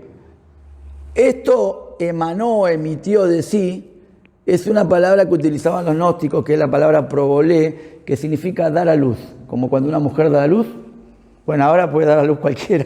Otra vez escuchaba que había una mujer que dio a luz, pero decía, cuando nazca me va a decir papá. Digo, ¿cómo? No sé si lo leyeron. Bueno, ahora, si esa persona después decide autopercibirse como mujer, como lo que biológicamente es, le va a tener que decir mamá. O sea que ese chico va a quedar trastornado, porque por unos años le dijo papá y después le va a tener que decir mamá. Una locura lo que estamos viviendo, ¿no? Bueno, entonces, es como una especie de emisión de sí, lo que se produce, ¿no? Y justamente eso genera que todas las cosas tengan una chispa de la divinidad, ¿sí? Eso es panteísmo, ¿sí? En todo ser brilla una chispa de la divinidad. Unos saben percibirlas, reconocerlas, otros todavía no. Es la idea de la conciencia dormida. Hay algunos que no se dieron cuenta que en su interioridad está Dios y que de esa manera, mirándose hacia sí mismo, pueden llegar a descubrirla o a conectarse con Él. ¿Sí? Muy bien, esto es propio del gnosticismo. Recuerden cuando yo arranqué la charla diciendo que los Rosacruces tienen ideas gnósticas de la alquimia, de la Kabbalah. O sea, esto es una idea netamente gnóstica, digamos. Que el conocimiento procede de la interioridad y que uno tiene que mirarse a sí mismo para adquirirlo, es la idea más importante del gnosticismo. Muy bien, pero recuerden, esto es falso. Dios no creó de sí mismo. De hecho, San Agustín condena esta doctrina en una de sus obras y él enseña perfectamente lo que es la creatio ex nihilo, que Dios crea de la nada, no de sí mismo. ¿Sí? Muy bien. Ahora, que todas las cosas de alguna forma reflejen nos hablen de que existe un ser superior, no quiere decir que las cosas sean parte de ese ser superior, porque Dios es un ser trascendente, está más allá de las cosas. ¿Se entiende? Sí. Si leyéramos el Génesis en clave mistérica, ahí Sí. se puede decir, bueno, cuando Dios sopla aliento de vida al hombre, como que le está dando algo de sí. Por ahí, puede venir por ahí su interpretación o su mirada, digamos. Claro, pero esa interpretación es también de la Kabbalah. Son interpretaciones del Zohar, que bueno, son libros esotéricos, que tiene que ver con eso, digamos. Pero no es una interpretación ortodoxa esa. Bueno, pero de ahí sale la imagen de Dios también, que tenemos nosotros. Hay como un apoyo en ciertas doctrinas bíblicas, pero bueno, obviamente está buscado. A ver, Creados a imagen de Dios. Claro. no, eso sí, pero, o sea, la imagen de Dios tiene que ver con que tenemos características comunes, ¿no? La capacidad de amar, pero nosotros no somos dioses, digamos. Claro, pero ahí, o sea, no se choca con lo que vos dijiste antes, sino que lo afirma, porque ahí Dios está creando algo. Claro. El principio de la creación es desde la nada. Claro. La nada. De ahí en adelante, cuando ya hablamos de la creación del hombre y todo, ya estamos en el proceso de la creación que Dios va creando. Toma el barro y en el barro que ya había creado sopla aliento de vida. Tal cual. Entonces, ya vamos en el proceso. Claro, pero no de sí mismo, Claro, ¿no? ¿sí? Porque si creara de sí mismo, parte de la esencia de Dios estaría en las cosas, que eso es lo que sostiene el panteísmo o el panenteísmo, que es una variante del panteísmo. O sea, Dios está en todas las cosas, eso es una variante que cuando uno dice todas las cosas son Dios, que es el panteísmo, o Dios está en todas las cosas. Panteísmo, panenteísmo, ninguna de las dos cosas son correctas. O sea, Dios crea a partir de la nada, pero fundamentalmente crea por su palabra. Lo que pasa que Y la palabra después es Cristo, ¿no? él dice, y un seco de razón, ¿por qué? Porque cuando Dios sopla en el, Sí. en el hombre aliento, Sí. le está dando algo especial, Sí. algo distinto, Sí. algo diferente. ¿Sí? Una parte especial Dios le da que tiene que ver con él. Por eso la Biblia dice que somos creados a imagen y semejanza de Dios. ¿Sí? Por sobre toda la creación, el hombre tiene un toque especial de Dios, que es teoneutos, el aliento de vida. Exactamente. Pero eso no significa que creara de sí mismo. Porque ahí sí tenemos un problema. Que Dios le da, obviamente, el Ruach, el Nefesh, el aliento de vida, no significa que Dios creara de sí mismo, que comparta su esencia. O sea, la esencia de Dios siempre es superior a lo creado, digamos. El Espíritu habita en el hombre, no. Exactamente. Somos participantes, dice Pedro, de la mente de Cristo. Hay que utilizar la palabra metexis, que es decir, tomamos una parte de, pero nosotros no tenemos la mente de Cristo, sino nos hace participar de la mente de Cristo, digamos, ¿no? Bueno, igual después lo podemos debatir, esto es para hablar, lo que sí es San Agustín refuta muy bien esta idea. Transmite su sustancia. Si Dios creó al hombre, como decimos, en sí mismo, nosotros tendríamos la sustancia lucida de Dios, ¿no? La esencia de Dios. Y no tenemos. Y no damos pruebas de que la tengamos. Bueno, aparte. Aparte. Estaría dando resultados. Claro. Bueno, veamos esto. Ahora esto sí es estrictamente filosófico, ¿no? Lo que ellos dicen. El simbolismo de la causa eterna, que es este gran arquitecto, es ese círculo vacío. Porque ellos dicen que este círculo vacío, lo que Dios es, se puede comparar con el espacio infinito, ¿no? Como el espacio infinito es algo que no se puede manifestar, es algo inmanifestado. Dios es lo infinito inmanifestado. ¿Sí? Ojo, porque el Dios del que hablan, el arquitecto universal del que hablan Rosacruces, no es el Dios que habla con los seres humanos, no. Dios es lo infinito inmanifestado que se puede comparar, dicen ellos, con el espacio infinito. ¿Sí? ¿Qué características tiene? Tiene dos periodos, el periodo de la manifestación o día cósmico y el de la inmanifestación o noche cósmica. Este infinito y manifestado pertenecen a la noche cósmica. Es cuando todavía no se ha dado a conocer. Es el arquitecto en su estado de... es el arquitecto en su estado de no revelado. ¿Sí? Y por otro lado, cuando este arquitecto universal se manifiesta, estamos ahora bajo el día cósmico, que es cuando se da a conocer. ¿Sí? ¿Cómo se da a conocer? Bueno, se da a conocer por medio de lo primero que produce de sí mismo, que es el alma del mundo. Ahora vamos a ver. Primero tenemos este círculo vacío. ¿Este círculo vacío qué es? Lo ilimitado, el arquitecto universal, lo infinito. Es no cosa, no ser. Ojo, que acá está en mente lo que es la teología negativa, que es la que no prospera demasiado en la Edad Media, porque prospera la teología afirmativa, la de San Agustín, Tomás y demás.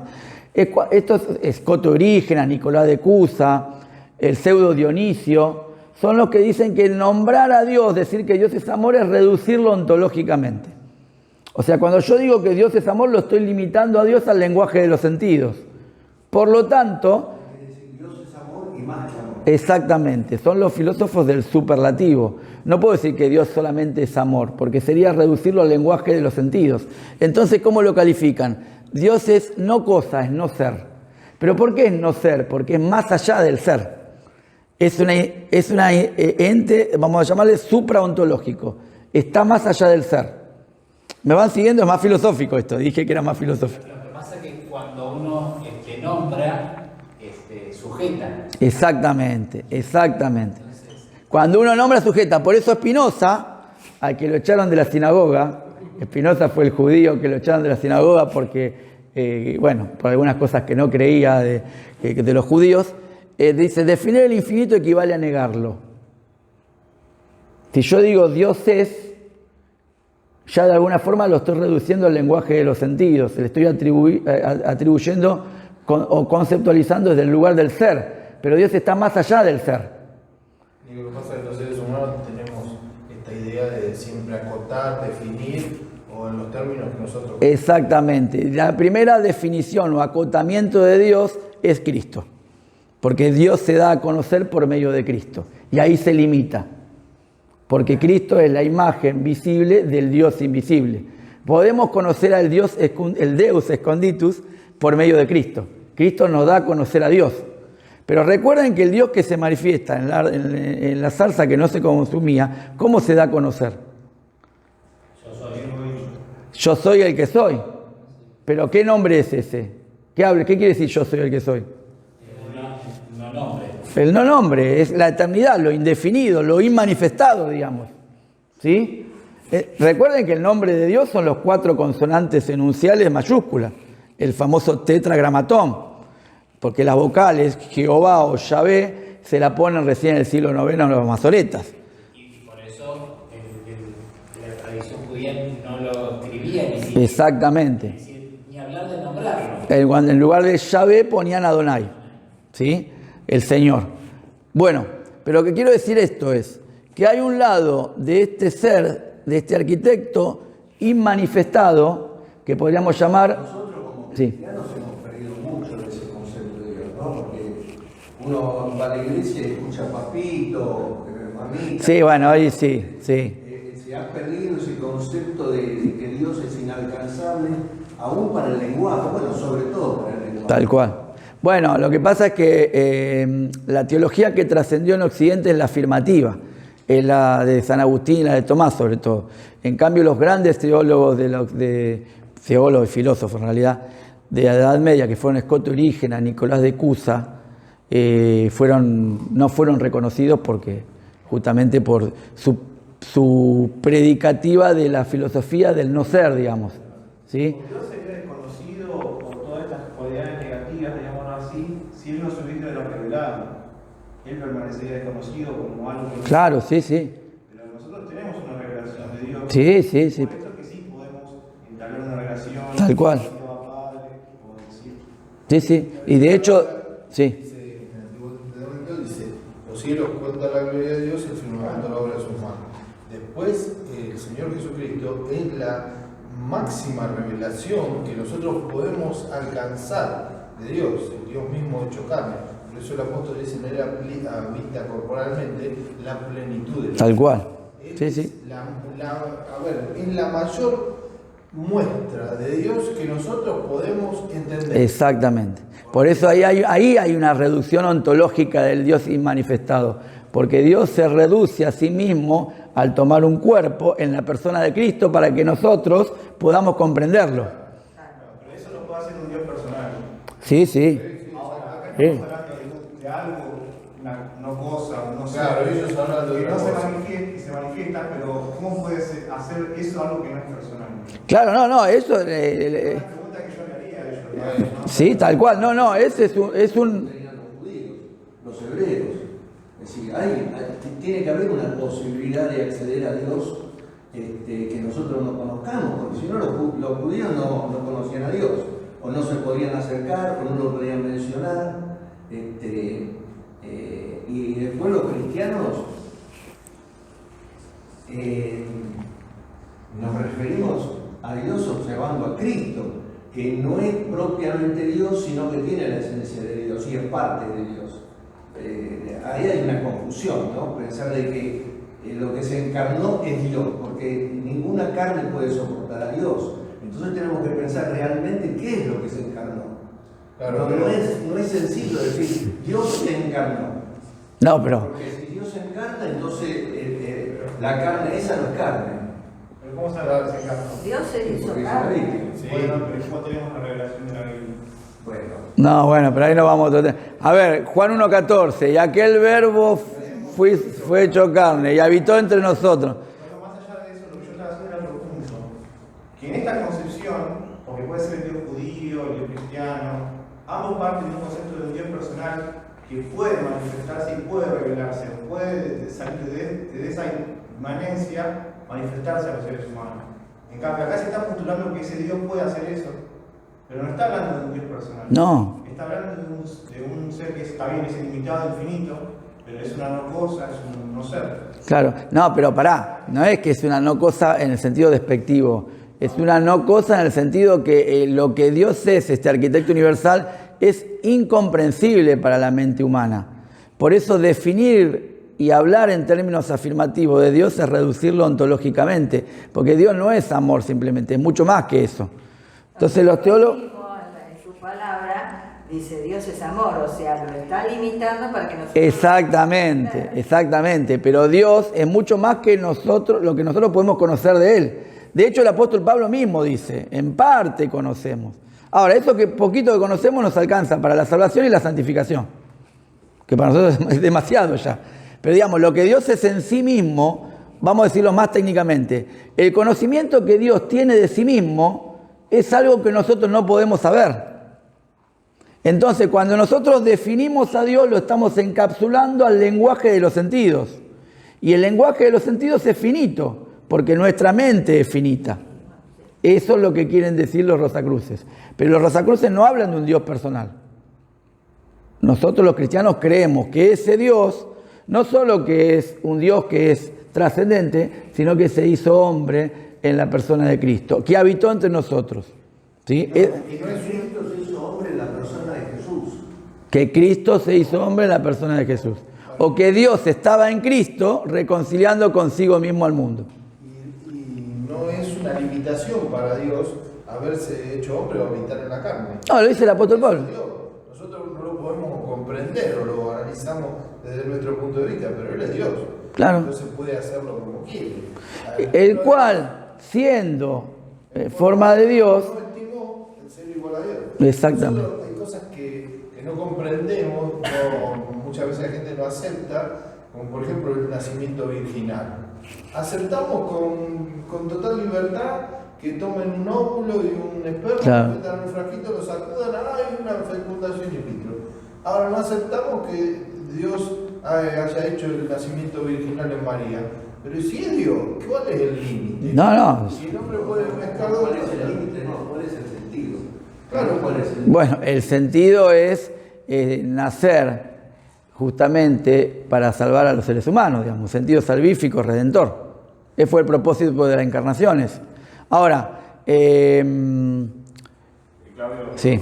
una respecto de eso, que lo que dice por ahí Carlos es que la diferencia entre la fecundación in vitro y la concepción virginal es que de dónde sale el esperma, digamos, para hacer la fecundación. Ahí a eso se refiere quizás con sentido, ¿no? ¿Por qué pasó eso? Y otra cosa que por ahí rescato de lo que dice Carlos es que es verdad que hemos perdido ese sentido de infinitud de Dios. Ah, sí, eso estoy de acuerdo. Sí. Pensar que tenemos la verdad completa quizás en la escritura de alguna manera, ¿no? Y Dios mucho más que lo que la escritura define también. Entonces, como que ahí agotamos a Dios a veces los cristianos en eso. Sí, bueno, a veces yo veo que se comete ese error, que los cristianos se encierran a Dios dentro de su propia Biblia. ¿Sí? Como decir... Y a veces dentro de su propia denominación, que es peor todavía. O sea, a veces aceptamos cosas que son denominacionales, pero que la Biblia no nos dice lo mismo, o tiene varias lecturas distintas. Pero encerrar a Dios en tu propia Biblia, yo escribí un libro que se llama Sobre los teólogos cerrados, digamos, ¿no? Porque en realidad ninguno duda de que la palabra es inerrante, que es infalible, que es inspirada por Dios, eso estamos todos de acuerdo. El problema es cuando vos crees que podés conocer todo lo que Dios es por medio de la palabra. Ahí tenés un problema, ¿cuál es? Reducir a Dios al lenguaje, a la capacidad nuestra, digamos. ¿Sí?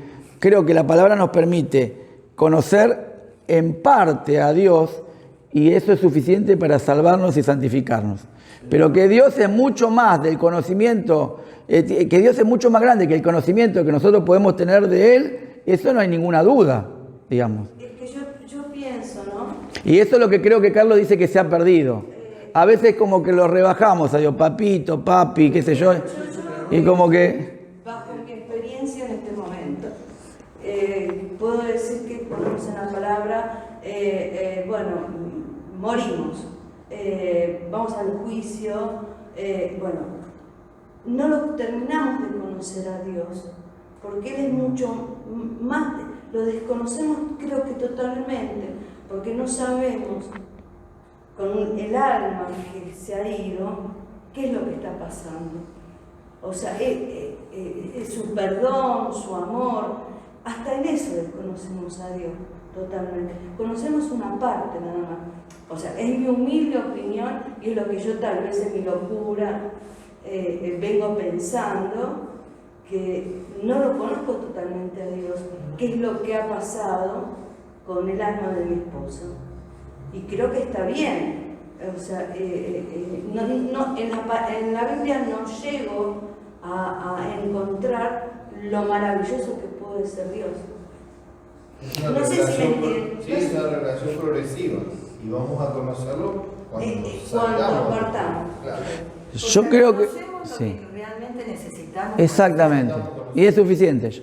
Y nos basta. Y aún así, ojalá tuviéramos las ganas de profundizar en las Escrituras, otra cosa que se ha perdido, porque si pudiéramos profundizar en las Escrituras, aunque no hablen de todo lo que Dios es en sí, si pudiéramos profundizar en las Escrituras tendríamos un conocimiento mucho mayor que el que tenemos hoy. Porque también se ha perdido el deseo de escudriñar las Escrituras, se ha perdido el hábito por la lectura, se han perdido muchos valores que son positivos en realidad, ¿sí? Pero bueno, esto es mucho más filosófico lo que está diciendo acá, ¿no? Pero en algo podemos estar de acuerdo. Hay una parte en la que, vamos a estar de acuerdo en algo, hubo un momento en que Dios existía en sí mismo y por sí mismo. Momento, estoy hablando de una metáfora, ¿no? Porque Dios es eterno. Pero digo, antes de que Dios decidiera crear todas las cosas, ¿existía o no?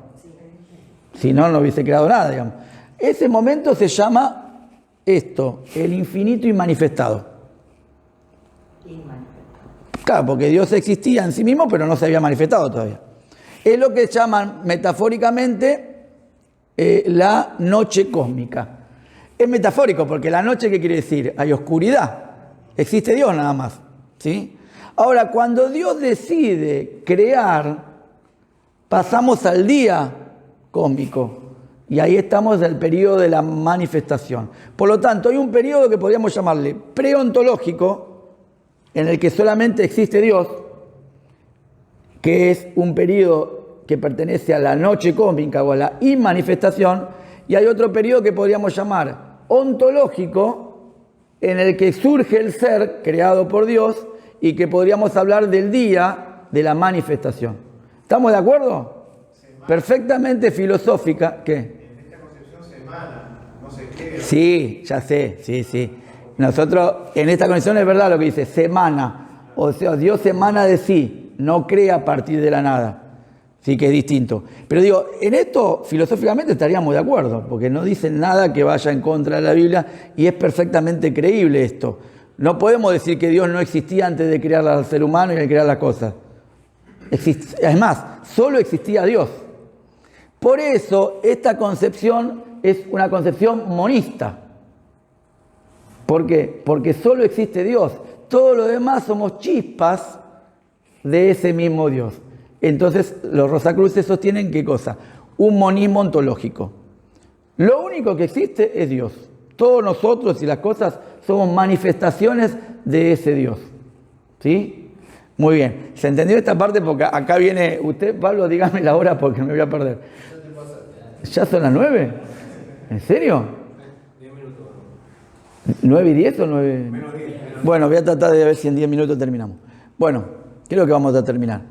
Ahora bien, tenemos a esta causa eterna, ¿no? ¿Ven el símbolo que está ahí, el puntito? Ahí. A partir de este arquitecto universal va a surgir como procesión interna de sí mismo el alma del mundo. ¿Sí? Esto, en el esquema de Plotino, que fue el filósofo neoplatónico, sería lo uno a partir del cual surge el intelecto, el nous. Pero no voy a meterme en eso porque primero no hay tiempo y segundo es mucho más filosófico todavía, ¿no? Lo que vamos a decir es esto. A partir de esta causa eterna surge el alma del mundo. ¿Qué es el alma del mundo? Miren cómo lo definen. La ideación del pensamiento causal, la sombra o proyección de la causa eterna. O sea que a partir de este arquitecto causa eterna surge este puntito que está acá, dentro de este círculo vacío que es lo infinito y manifestado, una primera manifestación. La primera manifestación de Dios es el alma del mundo. ¿Y qué es el alma del mundo? El germen del huevo cósmico. Bueno, acá yo le puse ¿Qué sería el mundo de las ideas? el mundo de las ideas en Platón y en Plotino sería el nous, el intelecto. ¿Sí? Que sería bueno un día hablar de cómo el sistema de Plotino influyó para la perfección de la doctrina trinitaria. Porque Plotino es un alejandrino que escribe en el siglo III y la doctrina de la Trinidad se termina de considerar en el siglo IV. Cómo los modelos de la estructura plotiniana influyeron poderosamente en la construcción de la doctrina de la Trinidad. Un día lo podríamos trabajar eso, pero muy profundo también, ¿no? Ahora bien, ¿qué aparece acá? Justamente aparecen los pares de opuestos. Al surgir de la causa eterna, el alma del mundo, empieza a surgir los pares de opuestos que tenemos hoy en la vida. Femenino, masculino, grande, pequeño, etcétera, etcétera. ¿Sí? Entonces, el mundo entero en plenitud de formación y actividad. Ahora, esta alma del mundo no es eterna, aparece y desaparece. Fíjense en que el alma del mundo es en el sistema de Platón el demiurgo. ¿El demiurgo quién era? El que creaba y ordenaba la materia conforme al modelo perfecto. ¿Y el modelo perfecto cuál era? Dios. Dios. ¿Sí? El mismo esquema es. Bueno, ¿se entiende esto? Acá cuando Dios, lo manifestado se manifiesta, ¿qué comienza? Si la primera manifestación de Dios es el alma del mundo, y el alma del mundo, ¿qué es?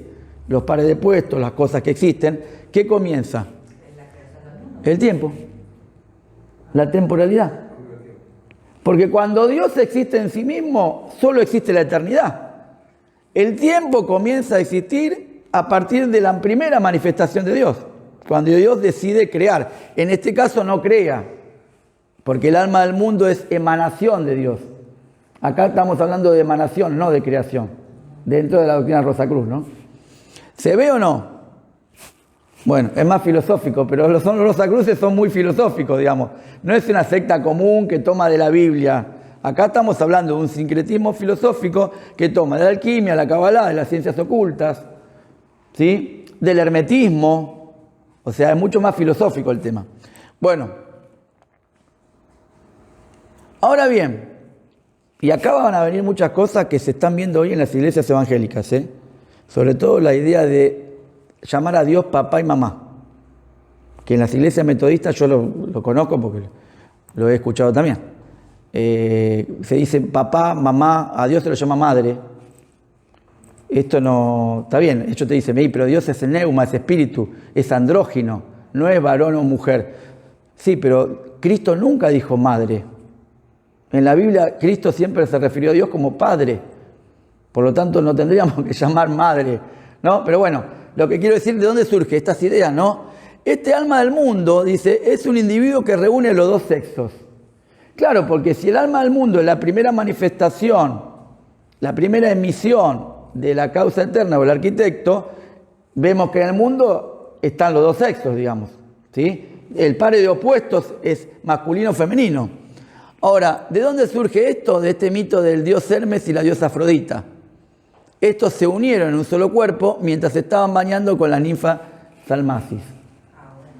De ahí viene hermafroditismo. ¿Sí? Andro varón, Gine mujer. O sea, el alma del mundo es andrógino o es un hermafrodita universal. O sea que la primera manifestación del arquitecto universal, que es el alma del mundo, es hermafrodita.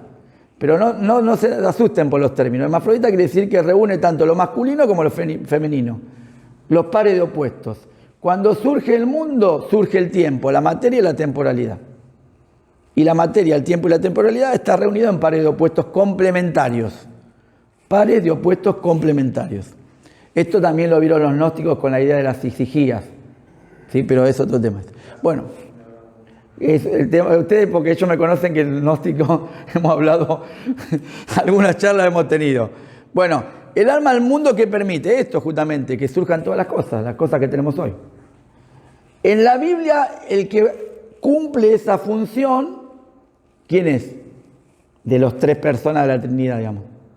Dios, Cristo y el Espíritu Santo.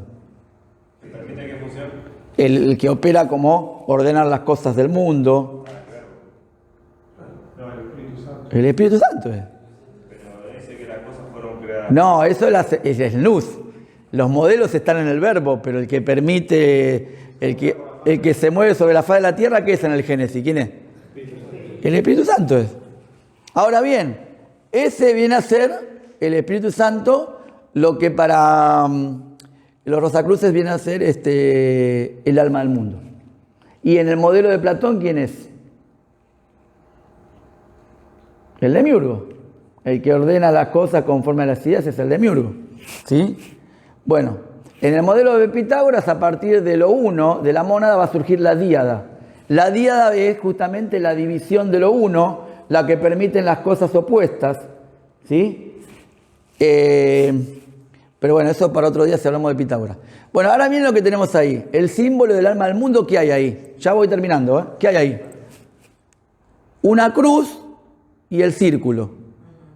¿El círculo qué es? ¿Y la cruz? ¿Y por qué es el símbolo del alma del mundo? Porque el alma del mundo, ¿qué es? Hermafrodita. Están las cosas en pares opuestos y complementarios. ¿Sí? Muy bien. Y acá tenemos la cruz fálica. Tenemos la cruz y adentro de la cruz, ¿qué hay? Arriba. El círculo sobre la cruz. ¿Lo ven? Que significa sustituir la cruz por la letra tau y el círculo por la letra O. Esta es la letra tau y esta es la letra O. ¿Lo ven? Este es un símbolo del alma del mundo, digamos, ¿no? Bien. ¿Y ahí qué tenemos? Que esta alma del mundo se desdobla en dos aspectos, masculino y femenino, activo y pasivo. Esto lo vimos, bueno, los que estuvieron otros años, con lo que es el taoicismo, el yin y el yang. ¿Sí? La doctrina fundada por Lao Tse, sobre todo en la obra del Camino. Bueno, ahí tenemos el absoluto. ¿Qué es el absoluto? Lo que dijimos, el arquitecto universal. Lo infinito y manifestado, que después se manifiesta. Su primera manifestación, ¿cuál es? El alma del mundo. ¿Qué son estos puntitos ahí? Los centros de vida y conciencia o focos de esa manifestación. Todas las cosas son expresiones de la única realidad. Este es Spinoza. Pobre Spinoza, lo mataron. Lo hicieron ir a la sinagoga en público y le clavaron todas Le dijeron de todo, pobre Spinoza. ¿Sí? Bueno, todas las cosas tienen idéntica esencia. Toda vida es una, toda conciencia es una, toda forma es una. ¿Por qué? Porque todas las cosas que existen en pares de opuestos complementarios proceden ¿de dónde? Del arquitecto universal. ¿Sí? ¿Y de dónde van a volver después? Al ingeniero. Al ingeniero de verdad. Vuelven ¿a dónde? ¿De dónde partieron, digamos? Así como las aguas vuelven a la fuente. Acá no hay distinción de conciencia en una vida posterior, digamos. No es que nos vamos a encontrar con papá, con mamá, los abuelos, porque esto es lo mismo que la doctrina hindú. ¿Sí? Hay una especie de encuentro de todas las cosas en el absoluto. ¿Sí? Muy bien. Y ahí vemos, ahí termino con esta, el alma del universo como manifestación de lo uno. Lo uno es esto, ¿no? El absoluto. Lo uno es en el sistema de Plotino, equivale a Dios, ¿no? Lo uno es lo no manifestado, digamos, lo inmanifestado, lo que no se puede reducir terminológicamente, digamos. Bueno, entonces esto uno enciende cuando está sujeto a su influencia, permanece inextinguible y no hay disminución en su esencia. ¿Ven esa llama ígnea? Ahora, recuerden que esto, ellos decían muy bien, que las cosas surjan como emisión de sí mismo, del absoluto, no hay merma de esencialidad. O sea, lo uno no pierde esencia, porque ellos dicen que la donación es sin merma. O sea, que todas las cosas procedan de lo uno o de lo absoluto no significa que lo uno absoluto pierde esencialidad. Lo más fácil. Exactamente, que la emisión de sí mismo, dicen ellos, se da por desbordamiento.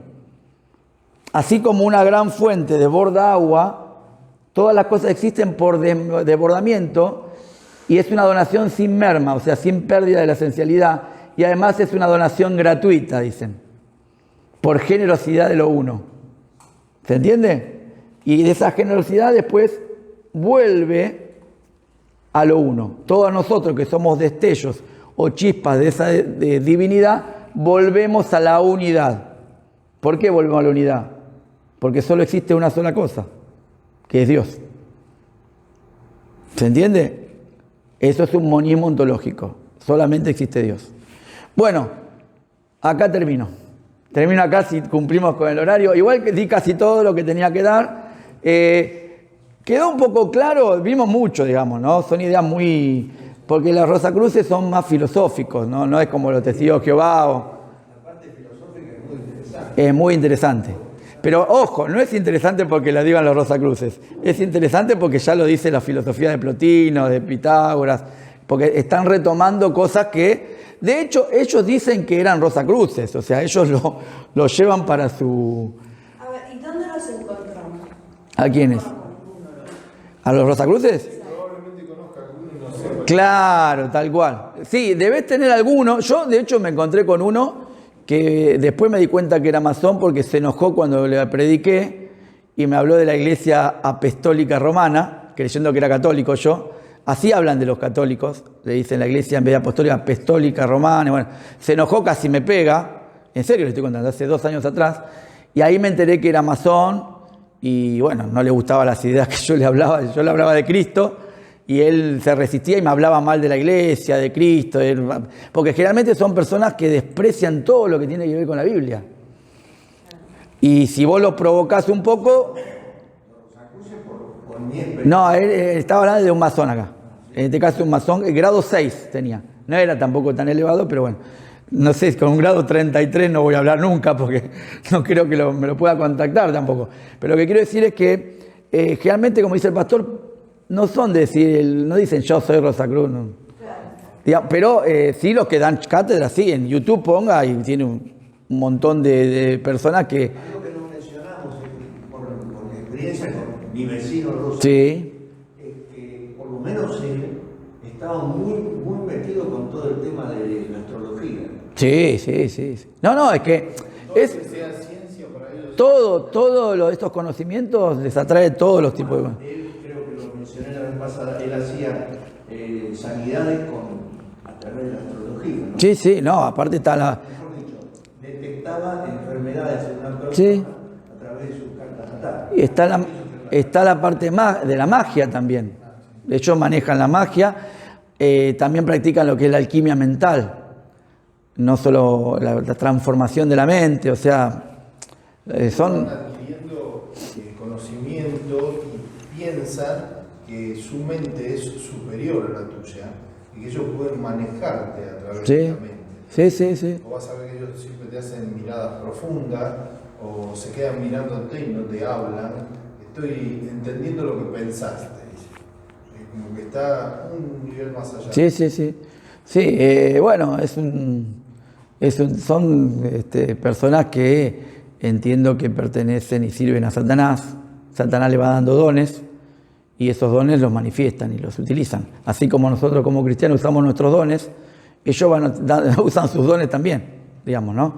Pero no hay... ¿Son tan libres pensadores? No, para nada. No hay personas que tengan poderes. Los poderes los tenemos nosotros por gracia redentora, cuando Dios nos da dones, y ellos por... Entonces hay personas que tienen poder. Pero porque nosotros servimos a Dios y Dios nos da esos dones. A algunos le da el don de sanidad, a otros le da el don de enseñanza, a otros... pero los dones son regalos que Dios nos da. Ahora fíjense que siempre es lo mismo. ¿Por qué? Porque el diablo se viste de ángel de luz y... Claro, sí, sí. Ahora, ¿qué puede hacer con nosotros? Él no puede tocar mi vida, el diablo no puede tocar mi vida porque la vida le pertenece a Dios, Él sopló aliento de vida en mí. Él no puede tocar mi espíritu porque mi espíritu es propiedad de Dios. ¿Sí? Él puede meterse en mi mente, ¿sí? Y es el área donde el diablo trabaja. Claro. Entonces, allí planta nuevas ideas, allí planta dudas. Esa frase planta no podés. de Palau, una mente sin Cristo es un taller de Satanás. Exactamente. Justamente me hizo acordar por lo de planta, como un taller. Por eso trabajan, por eso te van al intelecto y te... Tal cual, te hacen tal cual, tal cual. Ahora, de todo lo Sí. que vos has hablado, me acuerdo que decía el pastor, siempre algo meten a Cristo, algo esto que no existe Cristo para él. No, la verdad, predican, pero tampoco te lo niegan. claro. Ellos no, sí, Cristo es bueno el cristianismo, te dicen, la verdad, una buena filosofía de vida. Claro, pero es como una alternativa nueva y distinta. Nosotros siempre, las otras sectas más o menos siempre... Claro, no, por eso yo le decía que esta hay que sacarla de la categoría de secta. Esta es una sociedad secreta o discreta. Son logias que no tienen que ver con sectas. Ahora, el mes que viene, vamos a hablar de alguien muy conocido por todos los testigos que va. Ahí yo creo que, bueno, muchos de ustedes ya tienen ciertas ideas de lo que ellos creen. Así que, pero esto, al ser logias, no son sectas como la entendemos habitualmente. Ya son más hermandades y que uno tiene que investigar más. Que son más difíciles, ¿no? De entender. O sea, son más Y difíciles por eso de le dije integrar. que es la parte filosófica. A mí no me cuesta tanto entenderlo porque yo soy de filosofía hace 25 años más o menos. Pero cuando uno no es de filosofía y se aparece con el infinito y manifestado, dice, ¿de qué está hablando, digamos, no? A mí siempre me costó, por ejemplo, entender lo que es los masones, digamos. Bueno, tendríamos que preparar, este año no lo preparé porque ya tenemos todo agendado, pero para el año que viene podremos trabajarlo. De todos modos, si hablamos de los masones, vamos a tener que hablar de lo que ellos quieren que conozcamos también. Porque hay una... Claro, exactamente. Hay una parte de donde si no somos iniciados no podemos saber qué creen en realidad los conocimientos más profundos, digamos. Pero bueno... Los masones también o sea, se hacían ver como católicos, como cristianos. Sí, sí, sí. Bueno, igual ambas logias fueron perseguidas siempre por la iglesia. Los Rosacruces, los masones, los han expulsado siempre, pero están igual. Claro, sí, no lo pueden desterrar, digamos, pero sí están. Bueno, nada, no lo quiero hacer perder más tiempo porque da para mucho. No, gracias por venir un día así tan lluvioso.